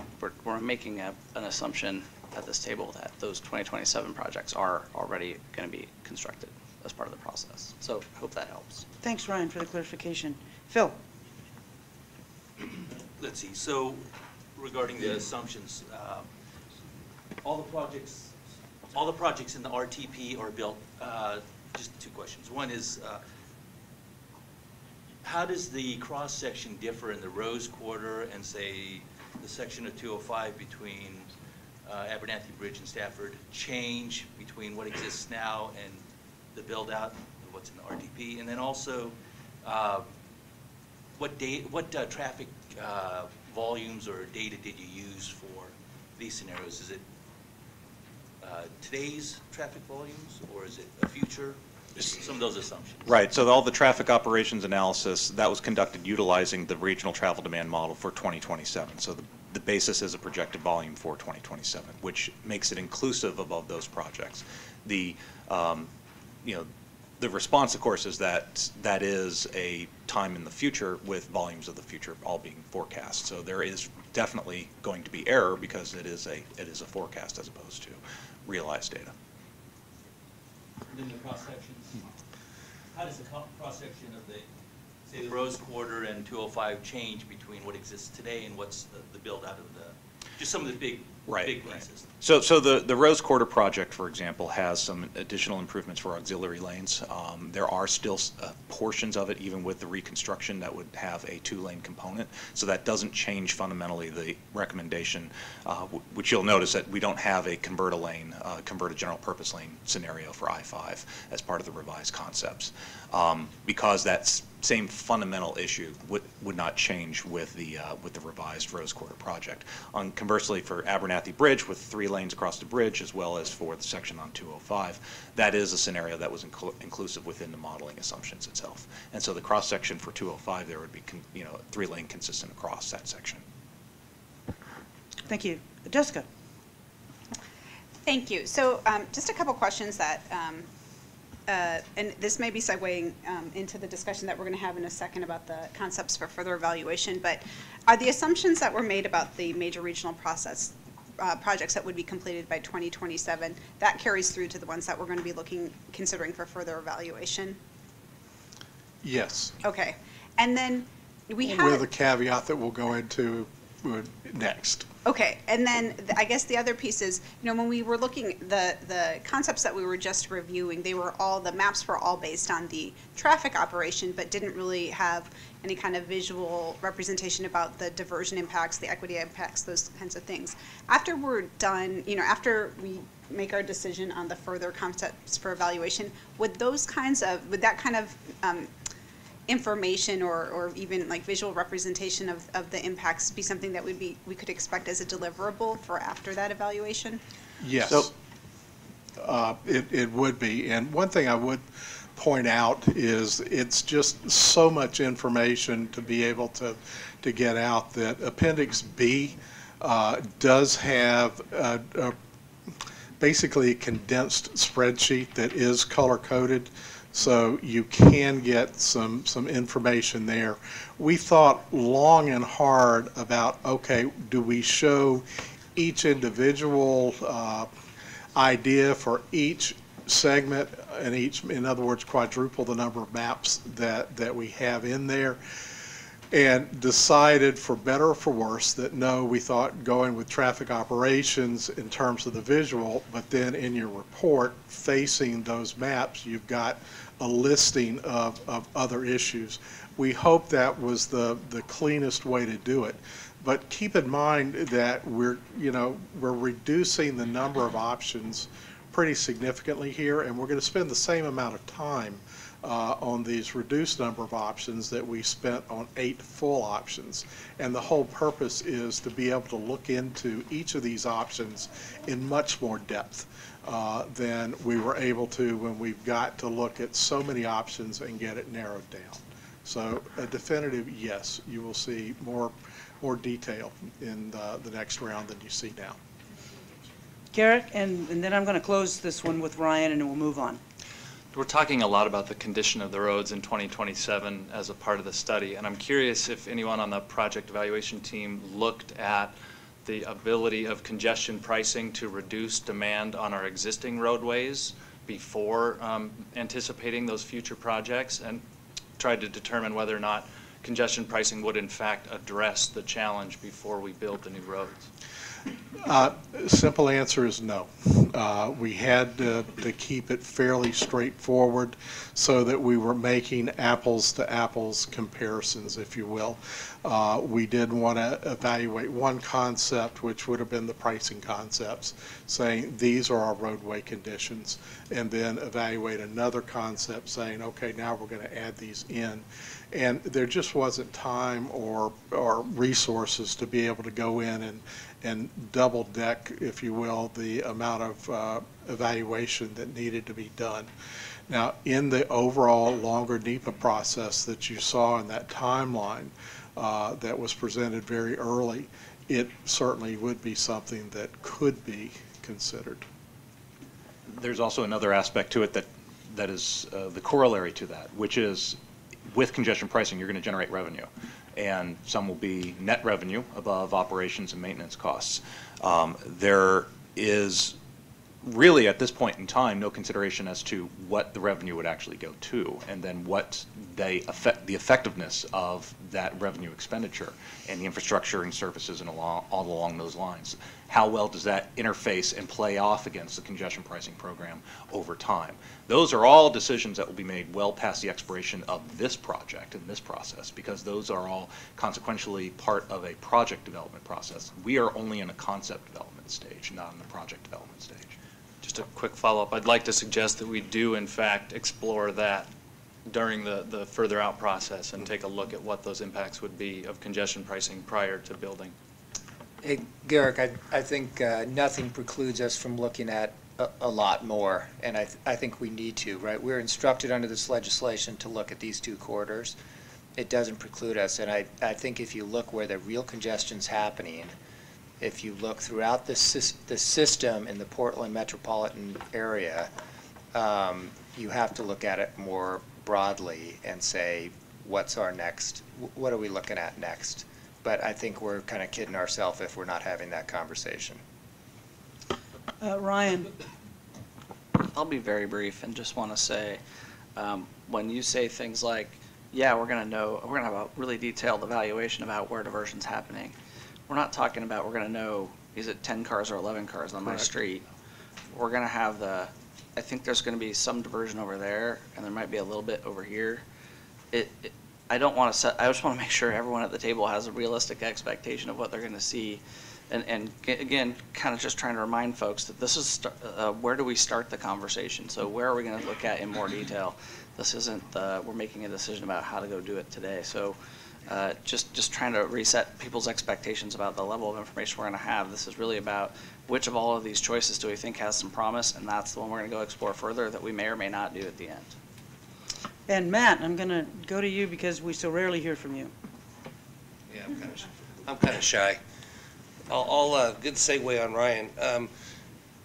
You know, with every analysis, typically, I mean, we've got round 1 of the concepts here, and I think that there's an opportunity to tell a little bit of a story here in terms of the baseline that we've established. what does do nothing look like, and how do we communicate that to everybody? So if we do nothing, what do we look like in 5 and 10 and 15 years? To be able to tell the story to help justify it. And I think that we've heard routinely, being we're halfway through on our meetings here, we've heard early on, and we continue to hear early on, the question is, what is the revenue for each of these concepts? What is it projected to be? Even though if it's going to be, you know, a ballpark estimate on revenue, and then what does that revenue actually do? And then lastly, I'm getting all my questions out at once here. And then lastly, are there any other states in the union that have been in a similar situation traffic-wise with I-5, 205, that have employed any of these concepts with or without tolling? And are there any learnings that we can take from them and apply to our current circumstance? Thank you. So I'll start with the last one first, and the answer is yes. Certainly Portland is not alone in terms of the effects of urbanized congestion and the consideration of pricing as a tool to alleviate some of that congestion. Other cities have deployed, by and large, either brand new toll roads and corridors that did not previously exist, or they've deployed pricing in the context of express lanes, which would be 1 or 2 lanes in the median of a freeway facility, and use that for pricing. What would place Portland in a unique position in the United States is a consideration of pricing across all lanes of an existing freeway facility to manage that demand. And so as a result, many of the issues, concerns, questions about the effectiveness of pricing are going to be certainly very well unknown through this process, and will continue to be unknown even as it follows along future development processes, either through environmental process, project development process, et cetera. Chris had mentioned very early on that there may be needs to essentially test different concepts, evaluate and refine. That is true even after implementation and after operations. I can guarantee that if the Portland region does deploy pricing across all lanes of travel, you will see a lot of visitors from a lot of other state departments of transportation to look over the shoulder to see how did you do and what can I do to duplicate it. It is going to be a process that's going to involve a lot of consideration, going at it in a deliberative fashion, and recognizing that there will need to be iterations done throughout its implementation and operations to get long-term improvement. To your second point in terms of, well, actually, all of a sudden now in my response, I forgot point number 2. So we can either reiterate that or we can go to question number 1 if you'd like. You want to reiterate question 2? No, you can go to question 1. Okay. So many of the strategies that are considered, you know, as part of this process, they need to be reflective of a variety of different users, and they need to be reflective of a variety of different situations that our modeling activities can accommodate, and understand it in the context of what facilities are built when. So the issue of, you know, how bad would it be 10 years from now? It's already a forecasted condition. And it's a forecasted condition that then we evaluate the pricing's effectiveness against those as well. We, early on in the technical development process, you know, tried to figure out, is it going to be worthwhile to have a articulated narrative of the 2027 condition, or just talk about it in terms of the comparison points? And so we since there is already a forecasted condition component to it, the comparison points was utilized as the means of looking at the round 1 findings.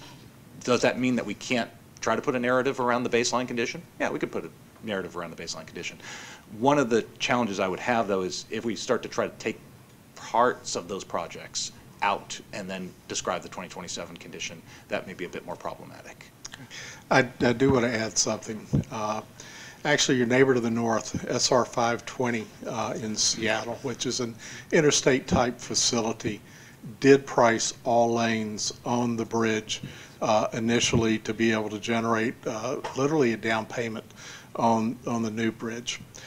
There's a significant difference, though, between what they did and what we would be proposing here in Portland. They were setting their toll such that they could pay for that new bridge. It was, I don't know if it was a revenue maximization toll necessarily, but it was not there for congestion reduction, and I'm sure it was higher than it would be if it was there only for congestion reduction. So it has been done there, but it's not a great apples to apples comparison. One other thing I would point out, there are things that we can learn from other areas that have done this, and one of the big examples is SR 91 in Orange County, California. It is a freeway type facility. It is 5 lanes in both directions, 3 unpriced, 2 priced. So how do we know that pricing can actually help us increase throughput? SR 91 is one example. Those 2 priced lanes during peak hours carry as much traffic as the 3 unpriced lanes. So we know we can optimize using pricing based on examples from other areas. So just wanted to add those 2 things. Okay, I need to move us along. You're not going to have time to hear what the, the proposed concepts are. So, Janet, quickly. A quick question, have we ever done price lanes that allow freight to utilize them? Yes. Thank you. Okay, onward, forward. Penny, I'm sorry to do this to you. It's Curtis. Sorry. Could you just include in the meeting notes the New York Times piece from this last week on Singapore, Stockholm, and London? It's very recent. I think it's 3 days ago, and it raises a lot of the issues of implementing a system in an existing infrastructure, and it would be very informative, I think, for the PAC members. Sure. Thank you.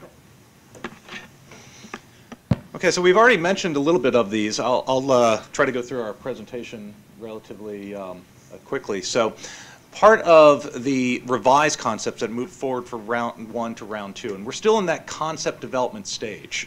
As you may recall from the last PAC, we talked about moving from concepts to policies to projects, and that's kind of the lifespan of how we would come up with a final implementation project for congestion pricing.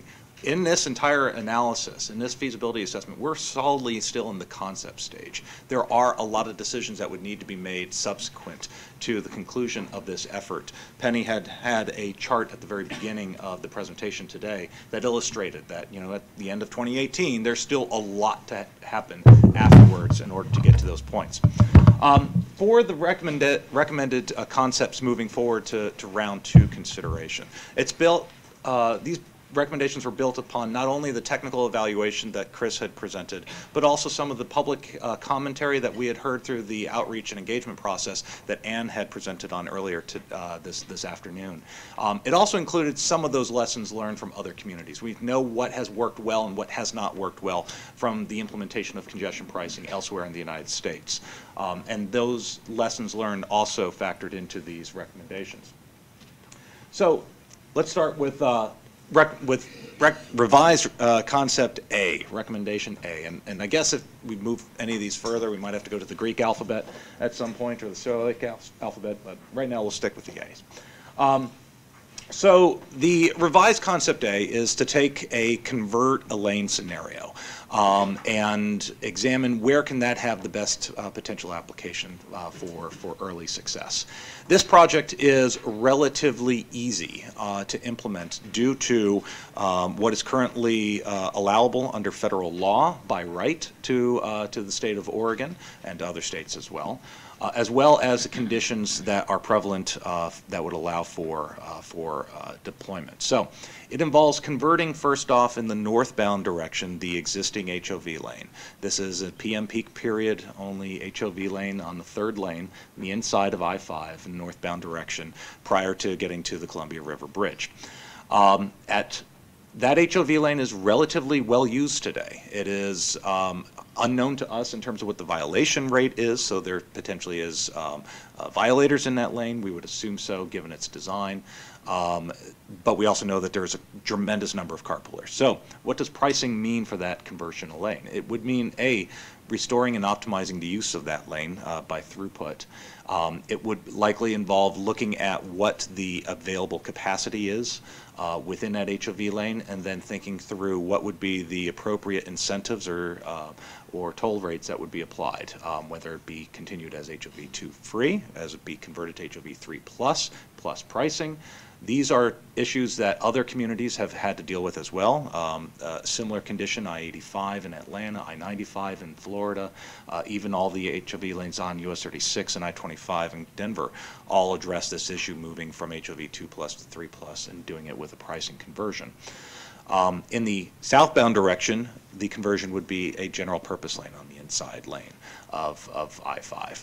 And so this, on the southbound direction, that would require explicit FHWA approval, but it would be providing for a similar benefit that's provided northbound, given an HOV lane conversion.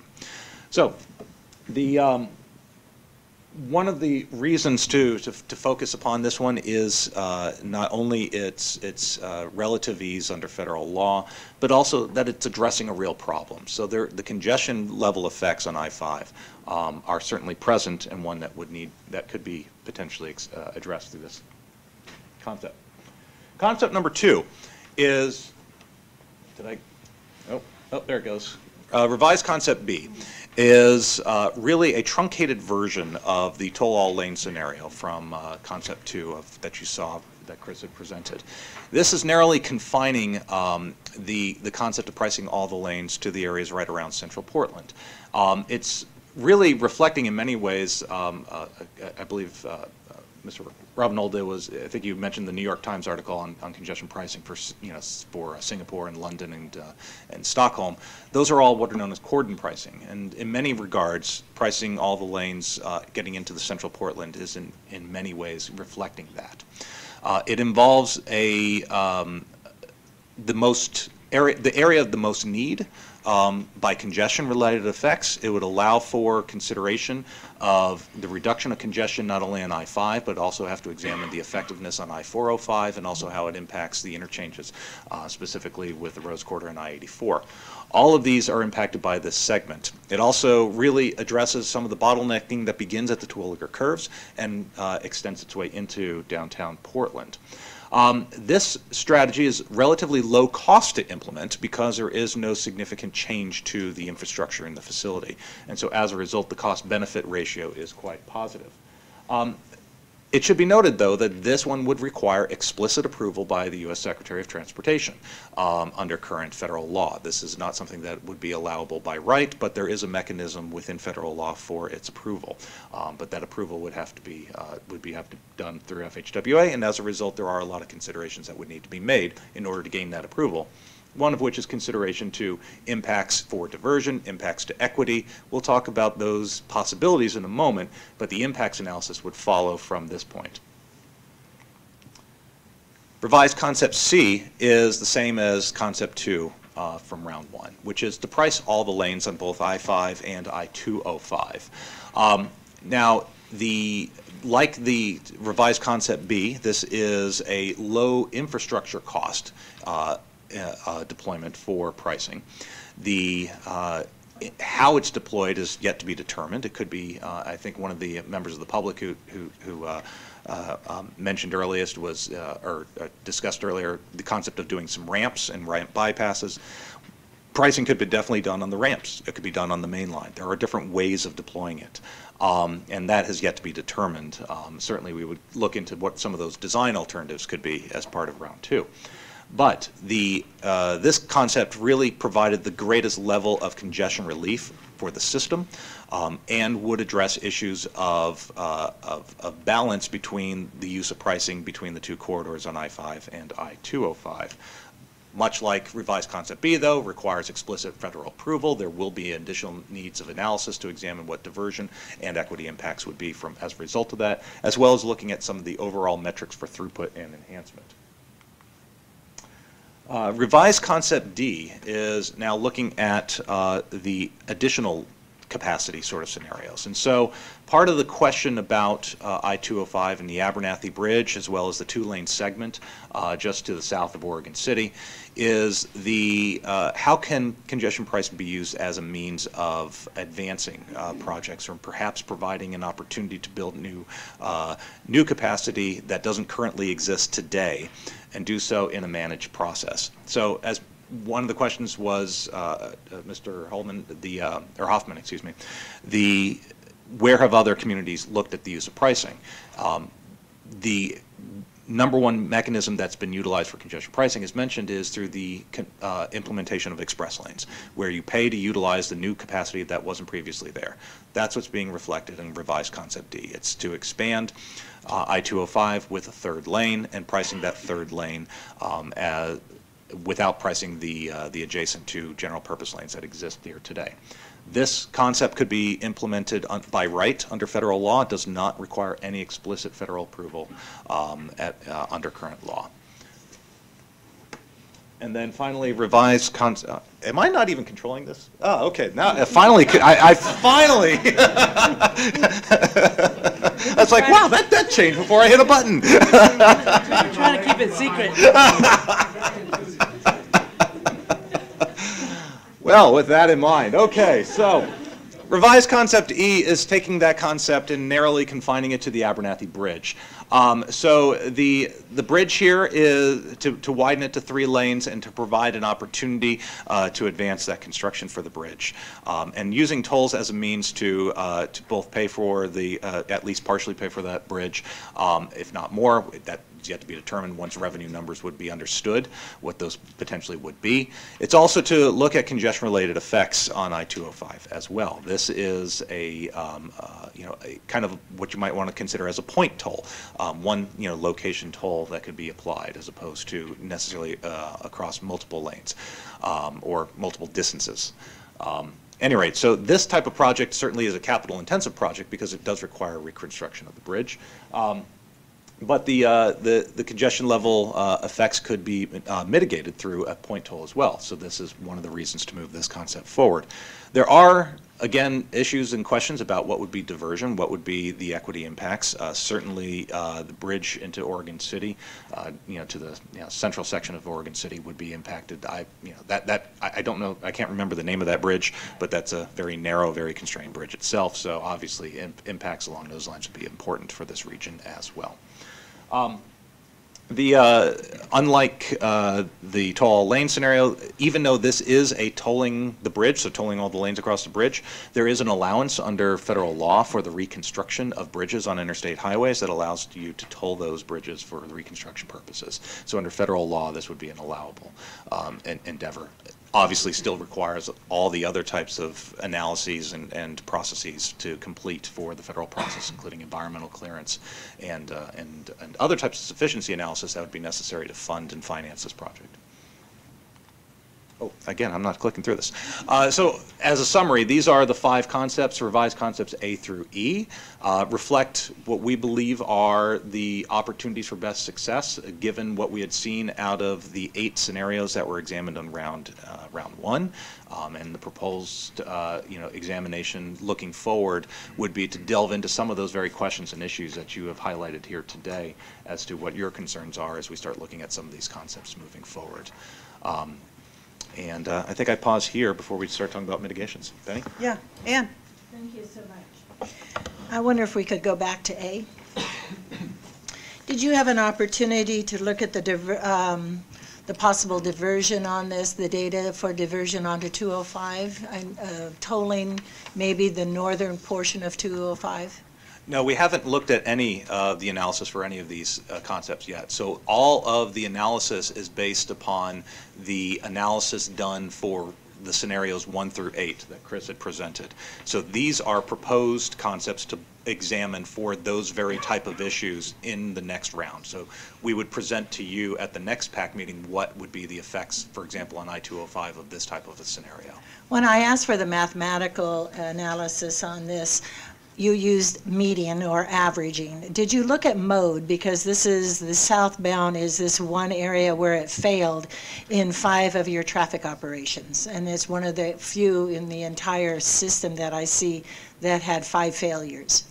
Right. You mean in terms of mode, in terms of the mode of travel, right? No, I mean in the mode in your statistics on your technical. Oh, I got you. The number of areas that you had under traffic operations, that 11th one really doesn't count because it's neutral for everyone. So out of the 10, southbound I-5 failed 5 of those traffic operations. Yeah, Chris?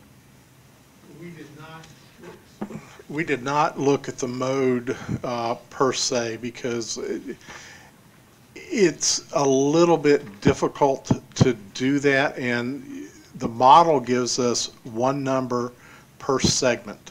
It does not give us a range per segment. It doesn't say on Tuesday we're going to see this amount, on Wednesday we're going to see that amount. So we really only get one number out of the model for each link in the model. And the model is developed with multiple links that allow mapping to occur. If we didn't have to worry about being able to read the results easily, we could just put in one link between each interchange and that would be it.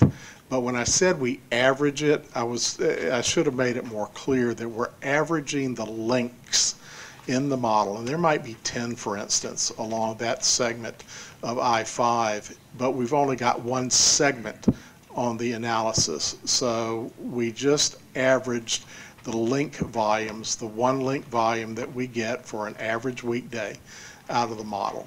Sure, I understand that piece. As Okay. I'm looking at, would you take a moment sometime, and we will talk more about this, but if I'm looking at the fact that that I-5 southbound has no benefit to peak vehicle through, no benefit to peak freight through output, and no increase in peak general purpose, as I look, we have 5 that have failure for that, and just because of the numbers, it looks as if it's more of a failure, but it's an easy fix because it's cheap and it's there. I wonder if we can have an opportunity to talk about that offline. We could, but I'll tell you, I wouldn't mind doing a very quick answer here. And it's the SR91 effect that we talked about, where the managed lanes, those 2 managed lanes, carry more traffic than the 3 unmanaged lanes. That is a very specific example of where we looked at the model and said, we're not sure we believe that, because we know pricing can allow additional capacity on a priced lane. We have a very definite example.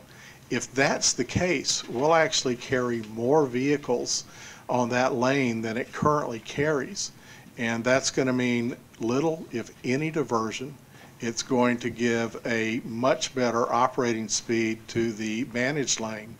And depending on how much latent demand, in other words, people that would get on the freeway if there were space to get on the freeway, your general purpose lanes could actually see benefit. So that is an area that we said, no, we've just seen too much in other areas of the country for us to believe that that's going to be a constant failure. Now, it is a relatively easy one. There's no doubt that it's relatively easy, but it is one area where we're not sure that the model is telling us the whole truth and nothing but the truth. Thank you. Brendan. Thank you. I provided a memo to the group that kind of articulates the city of Portland's. Can you get a little closer to the mic, sure. please? Where we are on some of these options, but I kind of wanted to just articulate one in particular that we want the group to consider, and that's a change in one of them. We see the most benefit out of option C. There it is. And you didn't even do that. How did you do that? Telepathy. But we're the most concerned about option B, and mostly, and watch as it can magically come up again. And that mostly has to do with the issues around diversion and what that means to us. So the request that we have is that that option be turned into the entire I-5 corridor to be evaluated. Do you want to respond? Right, so Or I guess I'd ask, why didn't you look at that option, and why'd you pick this one? Sure. So when we started looking at pricing all the lanes, the benefit to congestion relief is really at its most acute in central Portland. The impacts on the south end, the impacts on the north end are different. On the south end, where the 2 facilities come together at I-5 and 205, anyone who travels there today knows there's tremendous impacts that go onto I-5 south of that junction point. With I-5 being tolled in that section there without 205 being tolled in that section there, there would be a disproportionate level of flow coming in from one facility versus the other, and that can have some operational challenges. We believe that if we're going to have pricing in that at that area, then having both facilities priced as shown in Concept C would be the preferable scenario, because then you can balance out the demand coming in from both facilities into the junction point and the point of merging. Without that, you have an uncontrolled merging with a controlled system, and those can yield some challenges and some disproportionate impacts. So that kind of explains why we thought that you're either going to price both in that location or none in that location, and that's where we led. Now, the consideration as to the Concept B was a consideration of looking at the bottlenecking and realizing that the bottlenecking for downtown Portland is not just at the splits to 405 on either end, but it also starts well south of that when you start getting through the Terwilliger curves. And so that's why that's a part of it there, because we're addressing the bottlenecks that are really focused upon central Portland as part of it. The considering then the entirety of I-5, then goes into our response would be that what we would see as part of Concept C, that would be, if you were to say as part of the ultimate implementation would be pricing on I-5, it might actually be a revised Concept C, but with a phasing that would emphasize I-5 versus out of a phasing that would emphasize 205, just as a potential. Thank you. Eileen? I'm curious if you could enumerate the requirements of the Federal Highway Administration and the NEPA. NEPA I'm not as expert on, so I'm not going to be able to iterate what is required out of NEPA. But in terms of tolling authorization, I can. So the tolling authorization currently occurs under sections, and you can write this down, 129 of Title 23 and Section 166 under Title 23. Those two sections of federal law allow for the conversion of HOV lanes to priced express lanes. They allow for the conversion of existing general purpose lane capacity when done for the purposes of reconstructing a bridge or reconstructing a tunnel, and it is a general prohibition on the use of tolling on existing capacity on interstate freeway facilities. Under the MAP 21, there was a program entitled the Value Pricing Pilot Program that had funding through it. It was no longer funded under the FAST Act, but the program was continued. It wasn't stricken from the law. And that is the program by which approval to toll on all existing capacity on the interstate highway is done. That requires approval by the Secretary of Transportation. And the reason I mention that is when you read the current law under 23 and 166, that's the program that it's permitted under, is under that value pricing pilot program. I should note that if you were to build a brand new highway, you could toll it. That's under 129. There are some other aspects of tolling that are under approval for that. But those two sections are only about maybe 4 pages long in total. Okay, well, just to follow up on that 1 second. It seems to me that I read somewhere that when you toll an existing lane, you change a lane that's existing and you start tolling it, there's a certain speed that the cars have to go. Yes. It's not the speed. It's basically the performance target is whenever a price lane occurs on an interstate facility, it must be maintained to be at least 45 miles per hour or better 90% of the time. Or if it's posted less than 55 miles an hour, then there's a respective reduction of that. And that actually applies for the Terwilliger curves. We're going to have to take a look, because there's a section in there where it's not posted 55 miles an hour. So there would be perhaps a different application under federal law as to what that would be. Craig? Thank you. I've got several things. In general, I'm supportive of the 5 round 2 concepts going forward, though I'm less interested in the concepts other than the toll all lanes. My own analysis, my own perception of the analysis is that the tolling only segments it exacerbates the problems of mitigation and equity and diversion. And in general, you get all of the pain of tolling without all of the benefit. So I'm more interested in C than the others.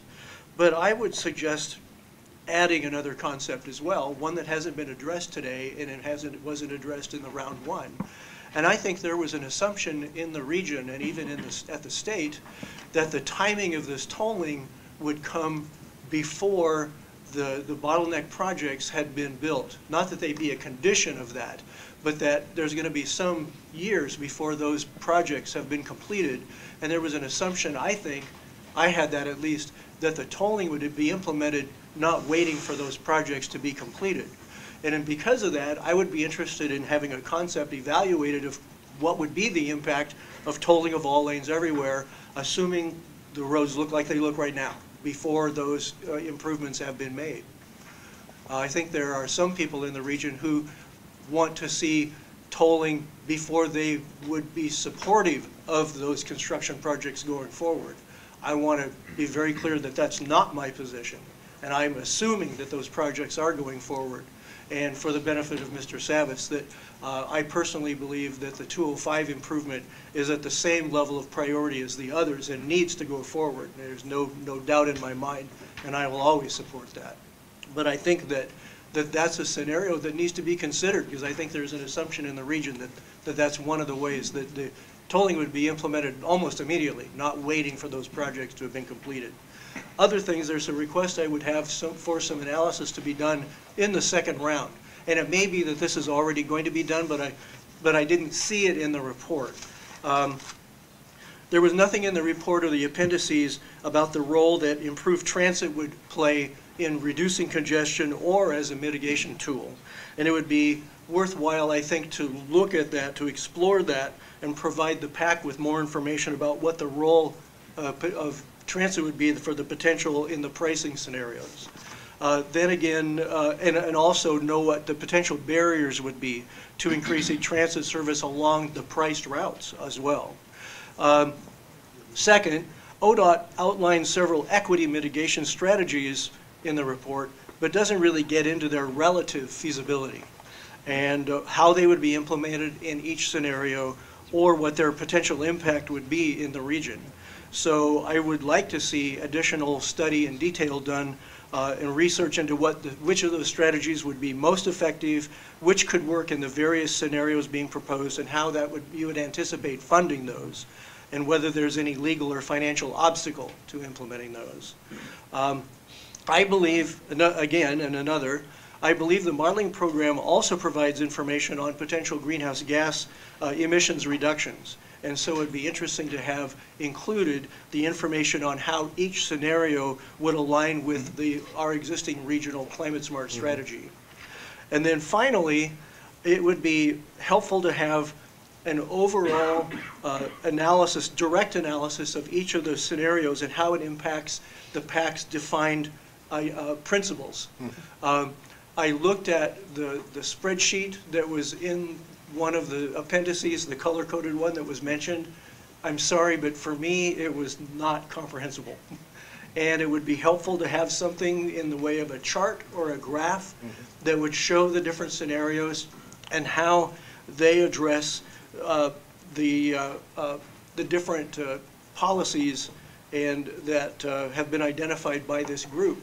A lot of those are in the area of political agreement with the identified principles that we need to follow. And an analysis would help those of us in the room who are policy makers in how to compare the various scenarios and what those impacts would be. So great. You guys, I think if you attempt to answer all that, we're going to be here all night. Because I'm just going to say that, and you can, but Craig, I think your points are incredibly valid. And I think and I'm not saying don't try to address it, but I think some of the points, if you're looking at what are the transit options, I mean, we haven't had these discussions thoroughly, and I think we need to. And again, I think the legislation directed us in 2 places, and we got a lot of places to go. And if you're looking at viable transit options for where does where do you defer people to? You know, it's really the 84-26 corridor where you've got viable light rail, and you've got to look at where do you have bus routes, or could you create them? Where do you have HOV, or could you create it? We need to have a very much a broader, holistic conversation about this. But I think doing it in just one segment is because we're directed to. But I think your point is incredibly valid, that there is so much more to this equation here that we have to look at. And I'm just going to say that as a blanket. Now you can attempt to check off a few of those, but I think you're right. There's just a lot more we have to look at before we get at this. And I think we have to ask the question is, would you do something more broadly and look at a lower rate as we look at funding some of these corridor projects, that we look at some of the mega projects? And if you want to impact behavior in the whole system, do you implement something more broadly at a lower rate? And I mean, do you play with it and figure out what models do you look at that really truly address where all of it's happening? But I just want you to know why we're looking at what we're looking at, and in this context. But you're absolutely right that there's 1,000 other questions we need to ask and get answers to if we're really going to address this in a more holistic fashion. And I wanted to jump in with that because I think every one of the points you made, very valid, and probably takes a little bit of studying by professionals to get to the answers. But I'll leave it at that and let you attempt. No, that's well said. And for brevity, all I'll say is that I think many of the points that you raised are exactly along the lines of what we would like to examine in round two. What I will commit to doing is looking back at the video for this and capturing your structure that you proposed in terms of those questions, because I think some of the analytics in terms of the structure are very useful to us. You know, in terms of understanding the various pivot points of different policy options, including carpools, transit utilization, transit services, all those type of outcomes. Those are possibilities from the analytics that are already proposed for use in round two. What perhaps we didn't capture quite so well yet, but I'm sure we will for the outline based upon what you just described, is kind of the narrative. How do we structure that narrative around those different options and the relative complexity and usefulness of each of those strategies as they would be deployed for each one of these concepts. So I appreciate that. For your first point in terms of the understanding how pricing would impact all the corridors without their improvements, that's a much more complex question and a difficult question to address, because all of the modeling, you know, was based on the early assumption that we had to pick some time frame. 2027 seemed to be the right one, and we would then ensure that the projects that were committed by 2027 are part of that model. So to take those out of the model, then we have to start asking questions, all right, what gets built when? So does this one that's already underway get completed and then it's not? Those are types of questions that I am not prepared to answer in terms of how difficult it would be to actually examine the usefulness of pricing prior to the new project. The one thing I would add is there's nothing about those projects not being in that would change the fact that pricing would do well. If it'll do well with those projects in, it will do well with those projects out. In terms of what the impact is going to be, David's exactly right to go in and say it's going to be this different or that different. Really, you can't do without a very deep analysis, and that would be done during the NEPA rounds and that 2 or 3 year period. But there's nothing inherent in those improvements being in that would say don't price if the conclusion is price with them in. Well, I would be prepared at the end of this, when you're making a proposal or a presentation to the OTC or the legislative, the committees or whatever, that they ask that question. What would happen if we implement tolling right now before any of this other stuff is done? That's a question that's going to be asked. Thank you, Craig. Chris. So part of the reason for doing analysis is to come out with what's the best product. But another reason for doing the analysis is to be able to illustrate like worst case scenarios. So I was a little bit curious why you didn't leave the base case in there. And also, I had suggested at one point we do a scenario where we build new lanes and don't price them to sort of illustrate how incredibly expensive that would be and that it wouldn't actually work. So what I'm saying is that and I also would agree completely with looking at, if you didn't do the RTP projects that are on the slate, looking at an analysis of doing congestion pricing. So I guess I'm asking for more scenarios that are in this than are in this second round. Another point I would make is we absolutely have to look at all of the mitigation pieces and the supplemental modes that need to be in place, which I think we were going to start that conversation today. We might not get to it, but isn't that the point of once we get some of this back, we can get into the nitty-gritty on that? Right. So a lot of those types of questions certainly are to be evaluated as part of the TOM model, as part of the analysis that we move forward. A lot of those types of incentives, policies that would go along with the implementation of pricing.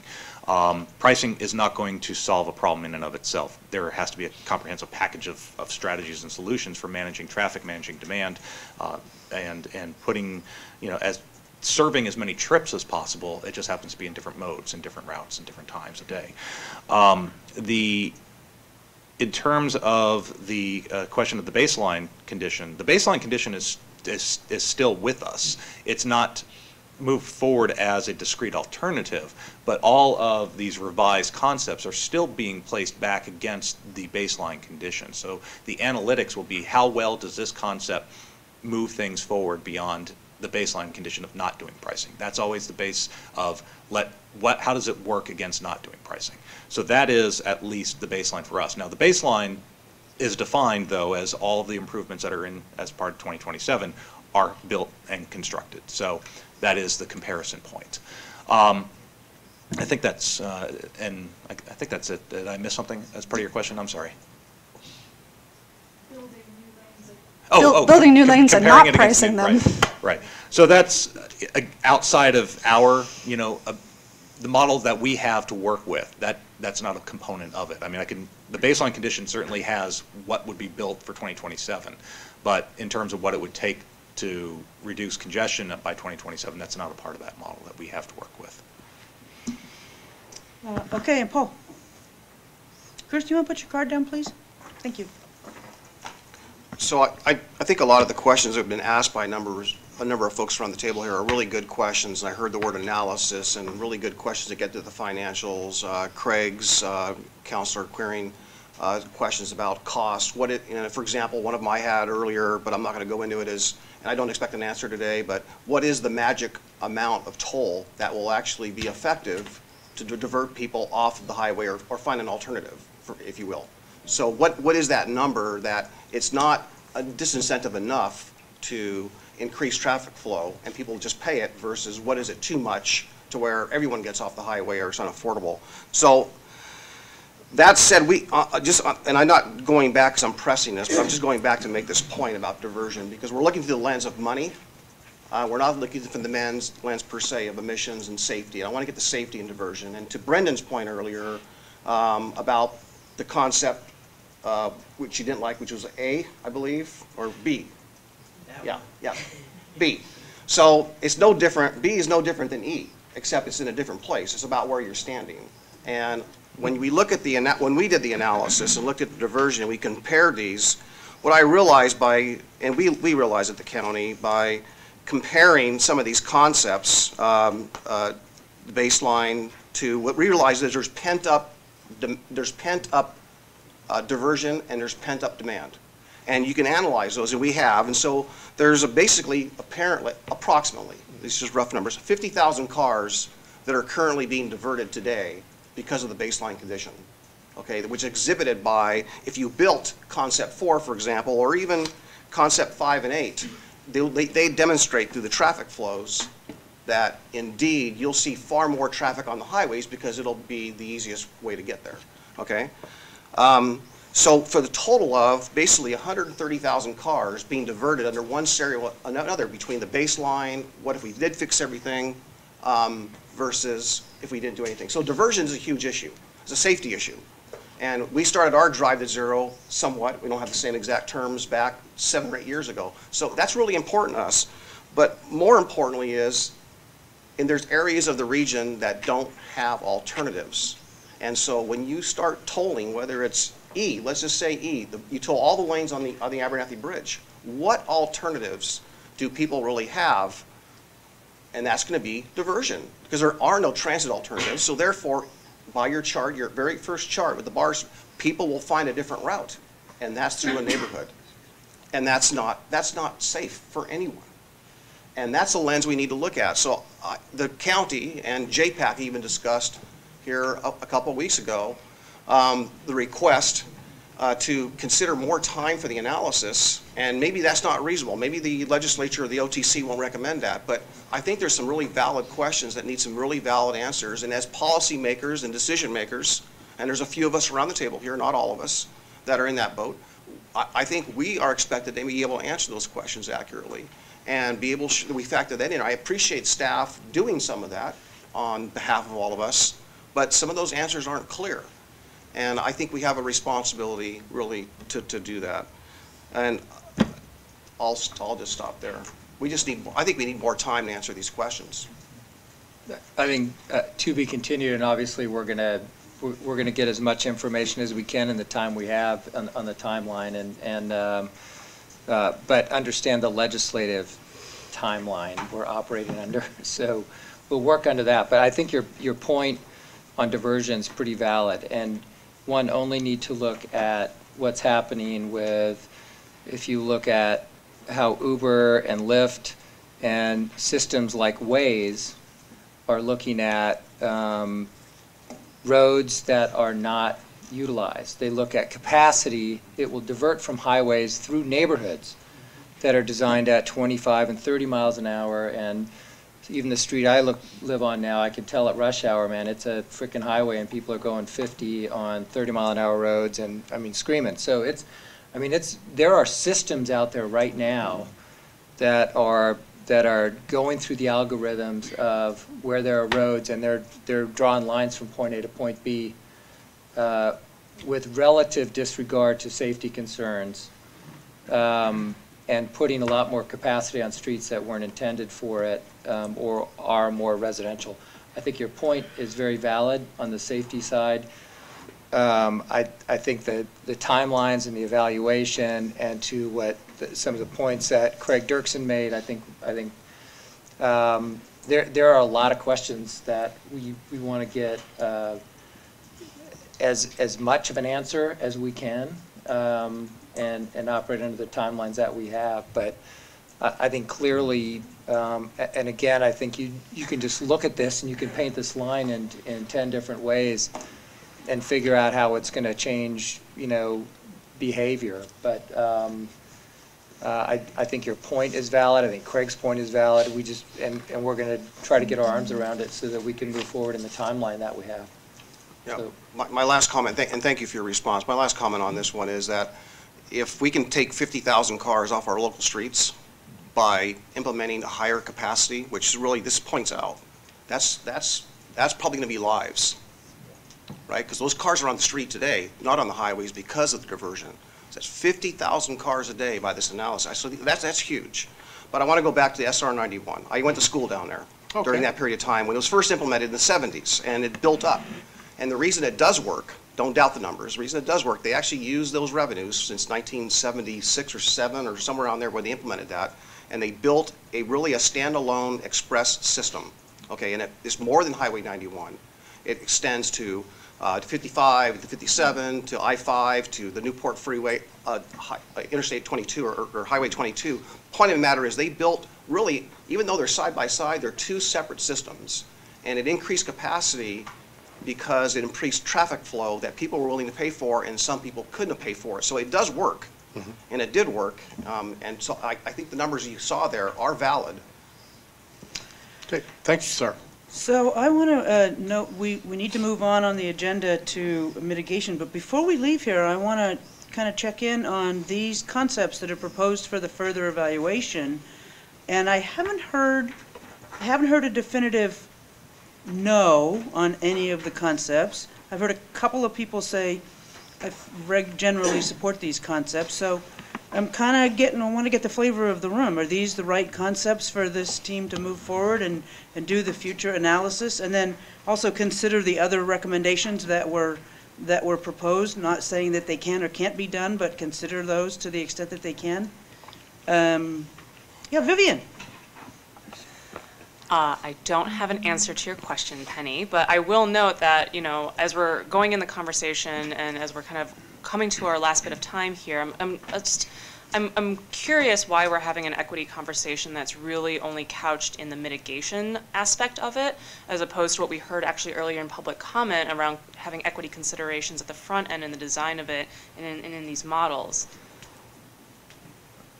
I think there's some really valid points, especially that were made around using a more robust equity strategy that doesn't just look at modal equity and geographic equity and income equity, but also looking at the different sort of equity considerations in our region, such as impacts on air quality, impacts, of course, on diversion and safety, recognizing that our high crash corridors are disproportionately located in communities of color and EJ communities.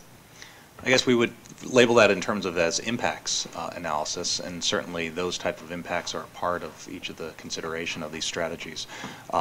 In terms of a broader context of equity, we are in at least the charge of examining those aspects which the pricing program can directly interface with. Income and geography are the two primary ones because those are the ones that have the greatest. We're talking about geographic area concepts with money being transferred for the use of the facility. So income and geography both really interact with each other. The strategies, you can call them mitigations, you know, we certainly do in the next couple slides, but they're really policies of access. They're policies of, you know, what's your objectives for the program and how to move them forward. Other communities, for example, determined that they want to encourage as much carpoolers, period. And so make your pricing program encourage carpooling. Well, that informs their pricing program. And there are trade-offs for that decision. Again, one of those trade-offs is the more people that you give access to at either a reduced or free use, that means the less capacity to sell, and hence the price for those that you are selling to will be higher. But those types of trade-offs really are part of that impact analysis. You want to know what the impacts will be, not only to people's livelihoods, to their access to the facility, who has the opportunity to benefit from it, but also what are some of the air quality impacts, what are some of the community impacts. And those are certainly to be analyzed. The challenge is when we start trying to overreach with pricing. One question that we in the industry have tried to address for a very long time, we understand that a rail system can have impacts upon land use and can have impacts upon development. The question has been posed for the past 23, 24 years of implementation of express lanes. Can express lanes have the same land use level, development level impacts as a rail system? They would both offer, you know, virtually guaranteed travel times, high speeds of travel, reliability, et cetera. And right now we have a very conclusive, don't know. There has been no level of research that can demonstrate that an express lane, for example, has a disproportionate impact upon land use than a freeway corridor otherwise would have. So when we try to address equity in those contexts, in terms of overall long-term community sustainability measures, we don't really have a good basis to work from in terms of understanding how pricing would impact those. Ann. I guess I'm a little bit confused. Are these standalone items? Will they, when you evaluate them, will you look at the impact over the entire regional system, or just that little area, you know, maybe 1 or 2 miles away from it? Right. The answer is really kind of both. So the baseline condition is obviously the regional condition, and each of these revised concepts would be upon that changes in the baseline. So as a result, you do get somewhat of a regional metric. How well does that project improve the region? But these, with the exception of concept, well, I guess B has an aspect to it, but C certainly. Those are big, big concepts for the region. The other 3 have a much more localized level of effect. So we wouldn't, you know, if we were to implement revised concept A, I don't think there will be any discernible change for I-205 in Oregon City. It's just too far away. The level of effect is fairly minimal. By comparison, you know, changes to the Abernathy Bridge, I don't think are going to have many consequential impacts up near Hayden Island. So The question then is, what would the localized effects of that concept have as well? Could it be used as a demonstration point? Could it be used as a pilot program? Could it be utilized as an initial phase of a pricing implementation? Maybe you do revised concept A with the vision of having revised concept C. Those could be possibilities. And I think it's useful to think about the local condition for those improvements side by side with how it would impact the regional system. When we talk about revised concept C, we are really talking about a regional impact because it's going to have, both local and regional effects to it. So doesn't that bring up the equity piece? They will have different equity. So if you were just looking at one little piece, then that impact could be absolutely huge for that entire, say, North Portland EJ group. Yeah, so it's kind of counterintuitive. The smaller the scale of the project, potentially the greater the level of the localized impact, and so that is a consideration. And hence why all the policies that would be a part of that need to be inclusive of it. So Penny, when you made your comment that you didn't think there would be a no, we have a no.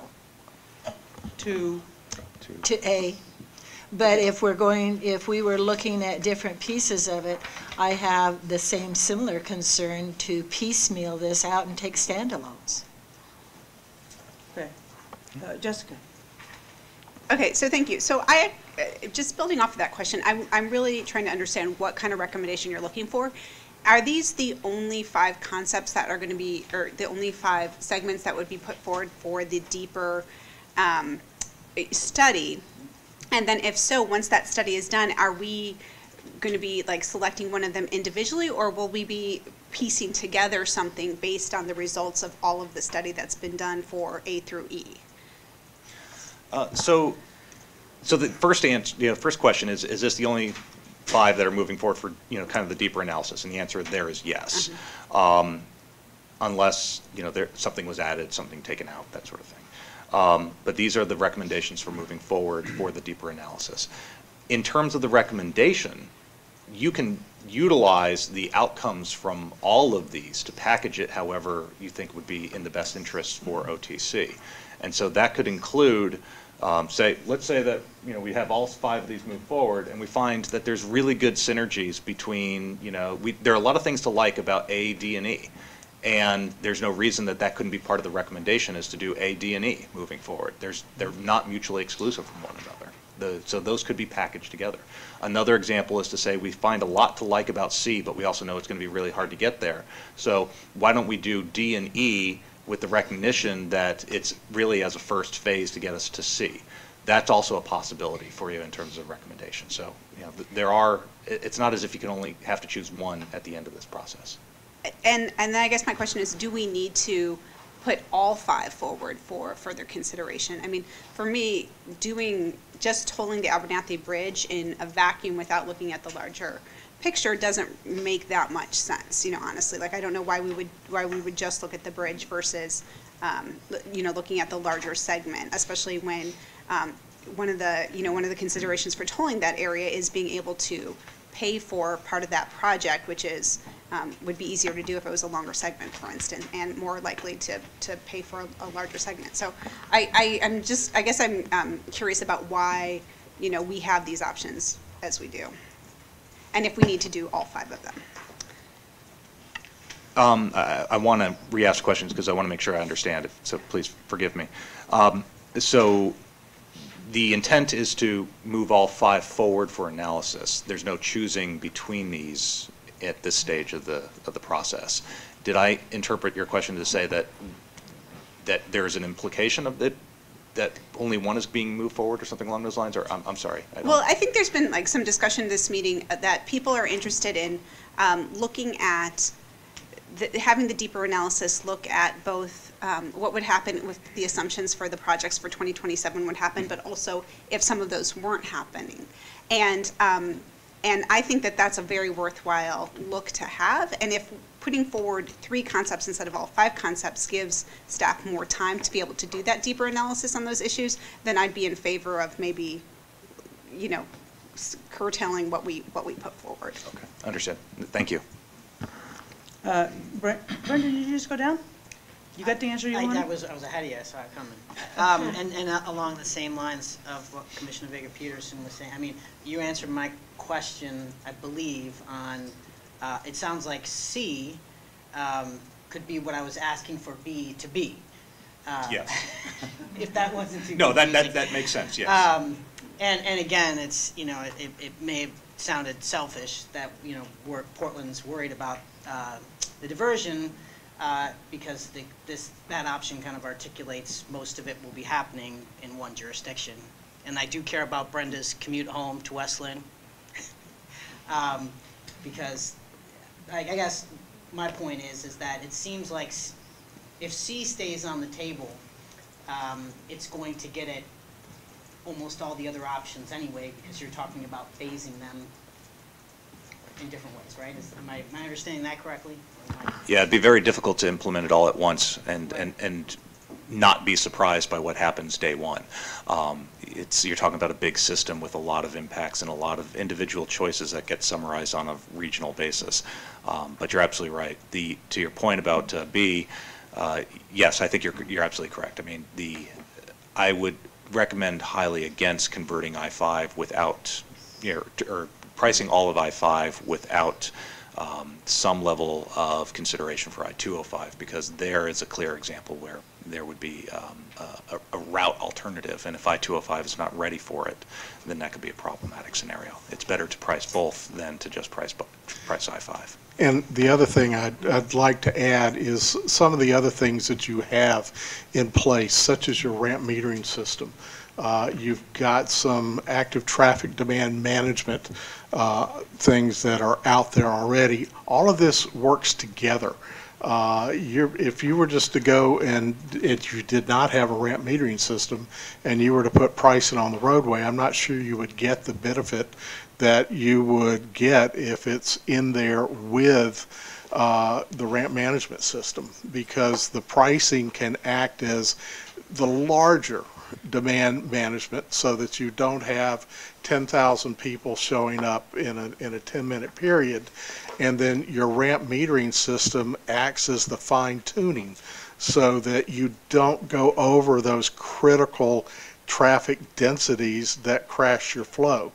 I mean, right now, particularly on 5 and from the Terwilliger curves north, you've got conditions that you are losing the capacity of your existing roadway due to congestion.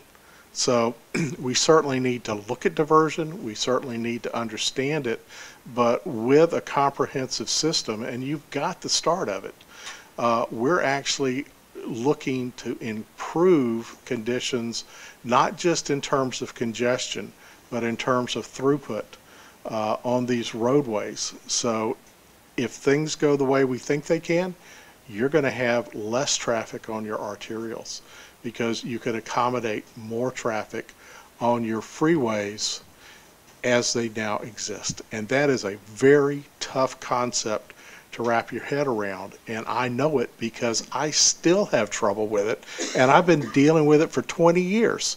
But I've seen the evidence and I've seen the results and just know that it's possible. Okay, I just want to do a quick time check here. We haven't even talked about the next agenda item, which we may have to just push to the next meeting, I think. But I've still got Chris, Paul, and Park. So, Chris. So, Mike, I've got a comment and a question. So, we, on the Washington side, we had roughly 160 people participate in the open house. Get a little closer to the mic. Sorry. We had roughly 160 people participate in the open house. I was there for a while. I think there was a lot of great information that was passed on, and I think it actually helped communicate things to the community that maybe they had some misunderstanding about. I'll also say, though, that following on that, there are questions about equity that come in, and the geographic equity as it relates to Washington residents, and that's where their primary concern is going to come in. And so trying to relay some of that, I guess one of the questions I have is, if the existing HOV lane did not exist, would you be recommending option A? That's a really good question. It's a really good question. I don't know, to be honest. Certainly part of this assessment, again, these are concepts, One of the concepts is to demonstrate the effectiveness of pricing and to go at it in a deliberative fashion. And previous guidance by both federal law as well as how other states have applied it have been that HOV lanes have been a good first entry point for a state to try out pricing. It is a way of doing it in a more controlled environment than they had before. There have been some scenarios when HOV lanes have not been successful, and the temptation was to convert them to general purpose lanes. In that scenario, there is certainly a detrimental impact, and pricing was an effective way of doing it. Given the HOV lanes' performance today, they are pretty well occupied. I just don't know how many violators are in them. If it's my suspicion, based upon other communities, other facilities, you're probably 20 to 30% violation rate. That's, in other words, people who would otherwise pay to use that lane. So that makes for a very easy scenario for me to envision doing pricing on it.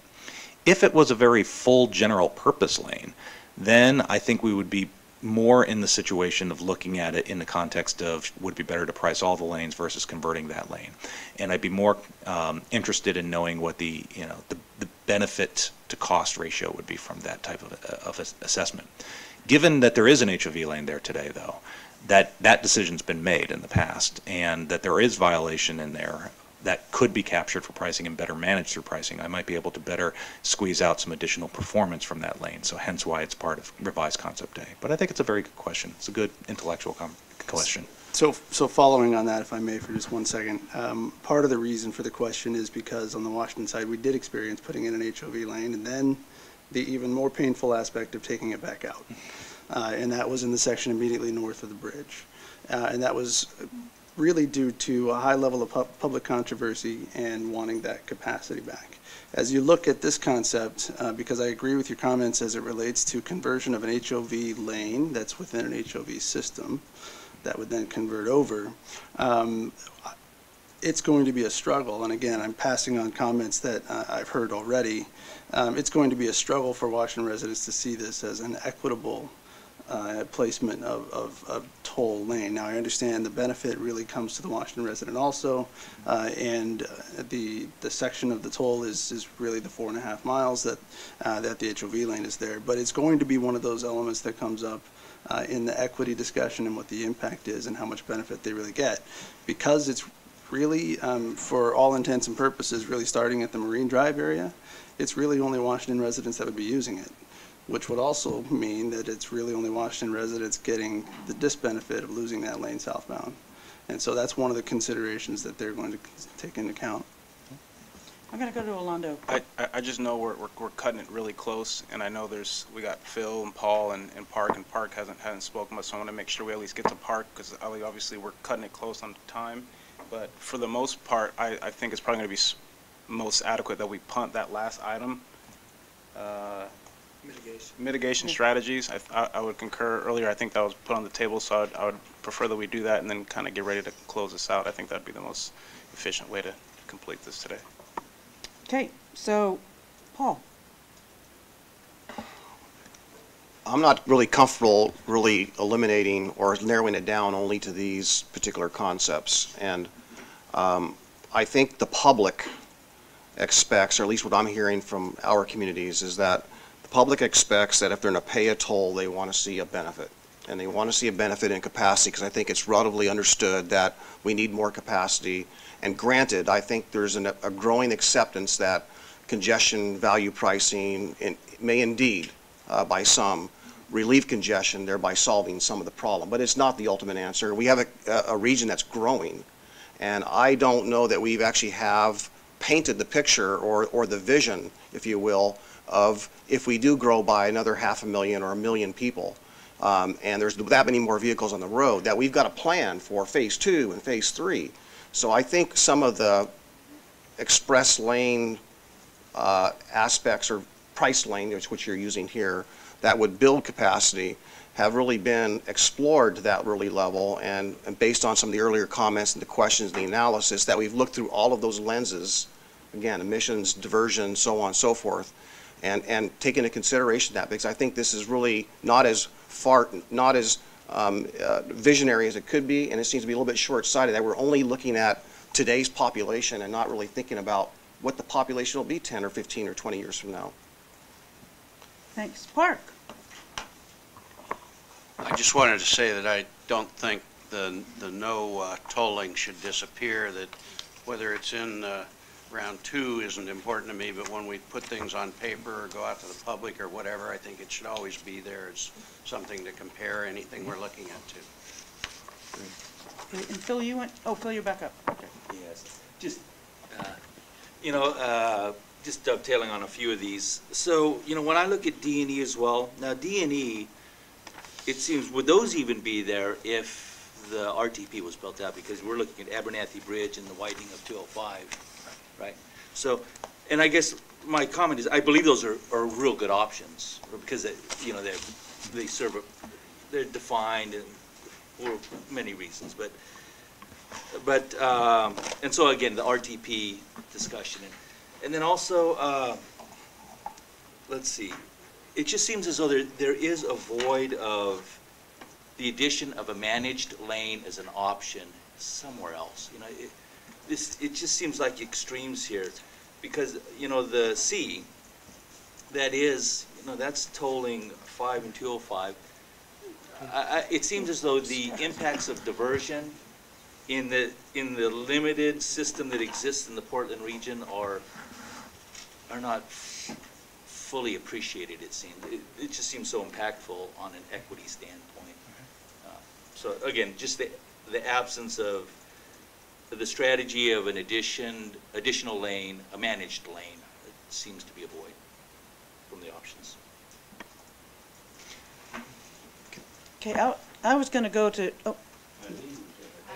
1 second. Okay. Just a quick question, actually following up on what Park said. Are you talking about the no option? In other words, nothing? Do nothing? Related to tolling, Yes, not correct. highway. Yes, absolutely. And I have been wondering about that, even looking at the charter, is, we're supposed to come up with a recommendation or look at all of these things. Among those choices was not do nothing. I mean, toll nothing or price nothing. So it should be among the choices. Roy, I want to go to Judith here real quick and see, I did want to check in with you anyway to see if you're getting what you need. I think so. And so I'll say, first of all, that the item that we didn't get to was an introduction to the mitigation strategies. So I just want to assure you that really, I think virtually every issue that or certainly the most common issues that I'm hearing, the concerns I'm hearing, we're going to spend a lot more time on that at the next meeting, because that's a major part of the overall recommendation. And whether we do more analysis, the PAC can make a different recommendation. If that's what the PAC decides to do, then the OTC will have to figure out if that's what's most useful. The reason I put my card up, though, was to clarify something that's been raised, and I just didn't want to leave the uncertainty out there. We don't have it within our scope or our charter or House Bill 2017 and the Section 120 that's directing our work to start removing projects from the regional plan. And what I hear, though, from WSP, from Chris and David, is that we would still be able to identify the best project, and then the region can take that up again if necessary. But that's been a multi-year process for the whole region, so we're not able to redo that here. Again, we want to be able to inform. What we're looking for today, and it's been a really good conversation, is what are the concepts that warrant further evaluation for a potential project here? And so based on the ones that we've seen, we'll be able to move forward, start talking about the diversion, start talking about sharing the benefits and also mitigating negative impacts, and then get to those 3 questions at the June meeting. So this has been good, and we'll have some more iteration of this conversation and analysis. Thank you, Judith.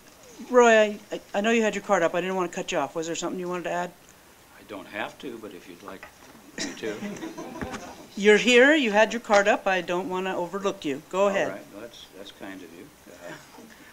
But you got to get closer to your mic. I will do that. My table partner here is not sharing very well, but that's okay. I turned it that Comes direction. late, blames his neighbor. We in Washington County have been strangely quiet, and that's because unlike our friends from Clackamas and Multnomah and Clark counties are more intimately impacted by some of these suggestions. Other than Sean, this 217 suggestion, I'm not too hot about it. We'll talk about that later. The big concern we have and will continue to have is the impact it has on our commerce. That's huge. We're a huge economy in Washington County. We're growing, as everyone knows. And you start tolling, with all due respect to my friend Craig over there, every lane to get out of Washington County, and I wish Curtis were still here to hear it, we start to have to look at different economic patterns on how we move commerce. And we may need to say, we need Betsy Johnson, that Cornelius Pass, because we need to get out of the Port of Portland. We need to go to Columbia County and ship, because it's not effective for our folks at Nike and Intel and Columbia Sportswear, and keep going on and on. So I'm hoping in the mitigation, I understand the commuters, I understand that we're bringing workers in from other parts of the region, but I hope that we're sensitive, much like Chris is sensitive up there in Vancouver, to what his folks might say in terms of what these tolls are going to do. We certainly don't want to hurt our economy so bad that, and I think, Matt, you've heard it, and you probably, our friends at the state have heard it, you don't want to hurt them so bad that they're going to look at other alternatives to the Portland-Rose Quarter. We worked awfully hard in the last legislative session, some of us, to identify Rose Quarter and 205 and 217 and as big projects, and I just don't want to get away from that. So I can't come to the next meeting. It's a bad time, and I wanted to make certain that Washington County weighed in terms of what's important to us when we ultimately get to the position of not only recommendation here, but to our various state senators and reps. They're going to hear the same message you just heard from me. Thank you, Roy. We are 2 or 3 minutes over our ending time, so I want to wrap this up. The only next steps I really had to talk about was our next meeting will be on April 11th, and it will be focused on mitigation, as Judith said. I also wanted to make sure that y'all had gotten the cancellation for the June 8th meeting. It has been moved to June 25th, right. And Alonda, you're going to bring us home? Thank you.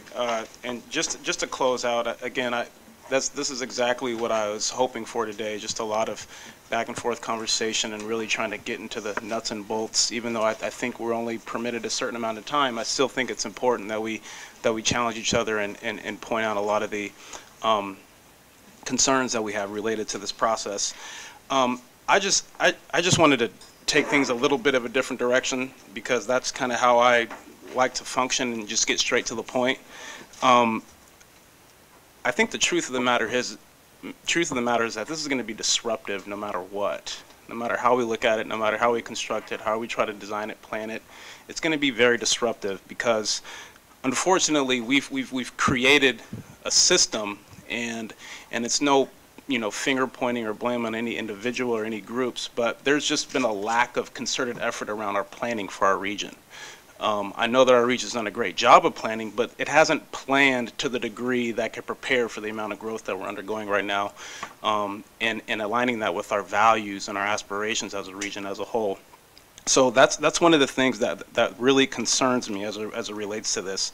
When we started these meetings off, I highly encouraged folks to look at how, metro, our counties, our cities, state even, how can we all work in a concerted effort to plan for a 21st century region? Because this conversation that we're having around tolling and congestion pricing is just a Band-Aid to the wound. It really doesn't solve the bigger issue, because the bigger issue is far more encompassing than just the transportation network that we're talking about. And if we dive deeper, our overarching regional plan needs to encompass housing, education, jobs, infrastructure, and most importantly, transportation. And as we talk about things in silos, I think it forces us to get off track of what our real focus should be here. Even though I know this isn't the proper forum to talk about all those things, But still, as I look at the table, look around the table and see all these representatives from all these different agencies and organizations, these are the individuals that should be conforming a group and trying to decide what do we really want for our region ultimately. What is the big vision? And I think that's going to be really important as we start diving down further mitigation strategies for the future of our transportation network. And lastly, I'm not sure if we all have the same definition of the term equity. And one thing I am not a fan of is when that term gets abused. And so as a commissioner, I'm going to be thinking very, very critically about how we're using that term in this room and what's being recommended to the commission as part of our next steps towards our proposal to the federal highways. So I just wanted to put that out there so that people understand that this is a very sensitive topic and we cannot abuse it, we can't exploit it, and we have to be very intentional about how we talk about what's in the best interest of the people for the region. So, thank you. Thank you, everyone. I just wanted to make if I can, I just wanted to make a note. There was not the question was move the 5 concepts forward or not. There was not a consensus around the table, but I turned to Judith, and I think she got the input that she needed in order to give the technical team direction for the next step for the analysis. Right, Judith? Okay, thank you. All right. Thanks, everybody, for staying a little late.